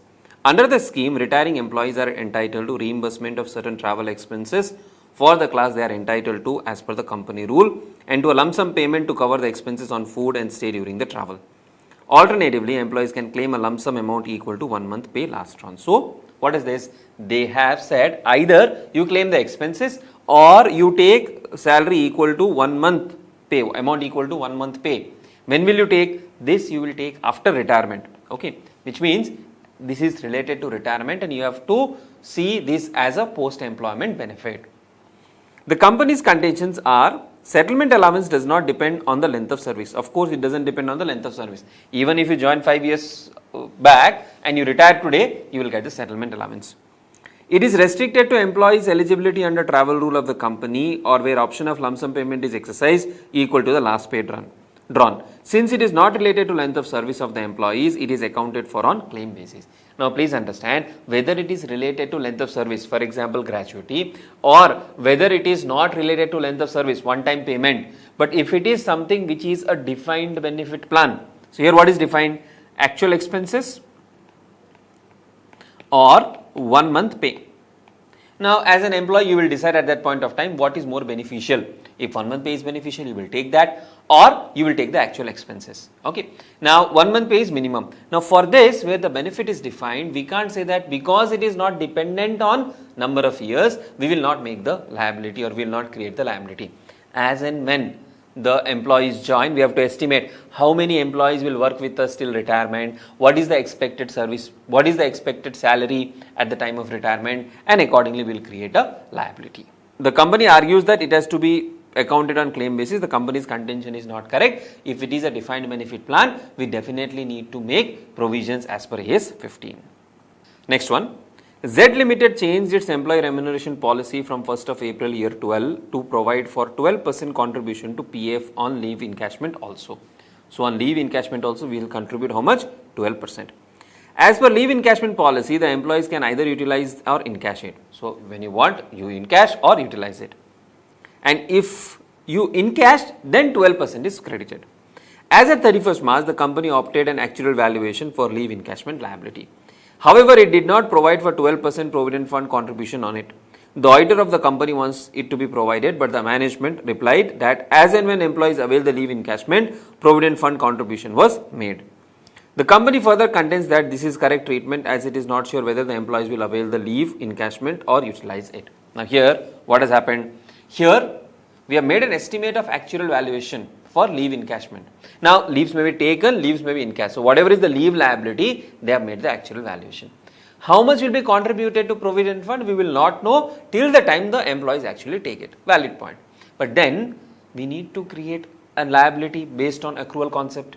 We need to provide for expenses based on accrual concept. So, in this case, what should be done? You should take the help of actuary. You should take the help of probability. You have to make estimates and see, okay, out of these many leaves, out of the liability that we have determined, how much will be encashed, how much will be taken, and accordingly you will need to provide for expenses. The employee benefit include leave encashment, accrual concept has to be followed, expense should be recognized. We should use probability theory to establish whether the employees will utilize or encash it, and best estimate to be made using actuarial assumption. Now this one is an important question. P Limited has three business segments which are FMCG, batteries and sports equipment, three equipment. Battery segment has been consistently underperforming and they, after discussion with unions, have decided to close the segment. Under the agreement, the employees of the battery segment will earn no further benefit. Okay, so we are closing it, no further benefit will be earned. The arrangement is a curtailment without settlement, meaning to say what? We are curtailing your benefit, we are reducing your benefit, we will not pay any benefit, we will not pay any benefit in the future. The employees of the discontinued segment will continue to receive benefits of service rendered when the segment was functioning. Okay, whatever was provided so far, whatever the services were provided so far, for that we will make the payment. Any future payment and all of those things will not happen. We are curtailing the benefits. Curtailing means we are reducing. As a result of curtailment, the company's obligation that were arrived on the basis of actual valuation before the curtailment have come down. See, when I am reducing the benefit, of course, earlier it will be higher, now it has become lower. Gross obligation before curtailment is 4,000. Unamortized past service cost 100. Now, what is this unamortized past service cost? Past service cost which will be vested in the future. Past service cost which will depend on future services, that is unamortized. Reduction in gross obligation due to curtailment. So, gross obligation was 4,000. We have reduced it by 500. We have reduced it by 500. Now, the obligation will be how much? 3,500. We are not making any payment. We are not doing any settlement. We have simply said curtailment. Anticipated effect on unamortized past service cost, proportional decline. So, whatever was the unamortized past service cost, that will also be reduced proportionately. Meaning to say, 4,000 we reduced by 500. So, what is the reduction? 500 is reduced on 4,000. So, on 100, how much will be reduced? Do a simple cross multiplication. 500 into 100 divided by 4,000 or 100 into 500 divided by 4,000. So, if you do this, 5 8s are 40. So, 100 divided by 8, 100 divided by 12.5, yeah, this is 12.5. Fair value of plan asset on the date of curtailment 3250. Now, tell me one thing, because I am cutting down the benefit, will my plan asset change? Assets will remain as it is. My liability I have reduced, I have not made any payment, my asset will not change, this will remain as it is. You are required to calculate the gain from curtailment and show the liability to be recognized in the P&L and balance sheet of P Limited after curtailment. So, before curtailment, as we said, the obligation is 4,000. After curtailment, the obligation is 3,500. Plan asset doesn't change, remain 3250 as it is. Unamortized past service cost was 100. There is a reduction of 12.5. So, now it will be 87.5. Now, tell me, what is the net liability? Net liability is the present value of defined benefit obligation minus 3250 plan asset minus 100 of unamortized past service cost 650. After curtailment, it is 3500 minus 3250 minus 87.5. This is 162.5. So, because of the curtailment, there is a gain of 487.5. 5. So how do we account for this? What you will do is, when we pass the journal entry, what we will do? We will say defined benefit obligation debit by how much? 500. Then fair value of plan asset will not change. Unamortized past service cost we will credit to past service cost which is unamortized. This is how much? This is a reduction of 12.5. And to gain on curtailment which will go to P&L 487.5. Okay, important question, please keep in mind, may come in the examination. This similar question, you can practice it for practice. Then, what are the employee benefits and what is the objective of introduction of this standard AS 15? It is a theory question. What are the types of employee benefit? We have discussed short term benefit, post employment, other long term and termination benefit, right? And what is the objective? Objective of AS 15 is to prescribe the accounting and disclosure for employee benefit. The enterprise to recognize liability when an employee has provided service in exchange of employee benefit to be paid in future. So the idea is, it is not only current salary. The idea is whatever will be payable in future because of the services provided, recognize an expense and recognize a liability. An expense when the enterprise consume the benefit from services by an employee in exchange for employee benefit. So to recognize the employee benefit expenses and also the liability, we have created this standard. So with this, we come to the conclusion of Accounting Standard 15. After the standard is done, please complete the revision videos also, so that you have a grip on the standard. Only some limited type of questions are being tested at CA inter level, so don't worry too much about this. Yes, when we come to final, there are way too many permutations, combinations, complications involved that will take care at CA final level. See you in the next standard.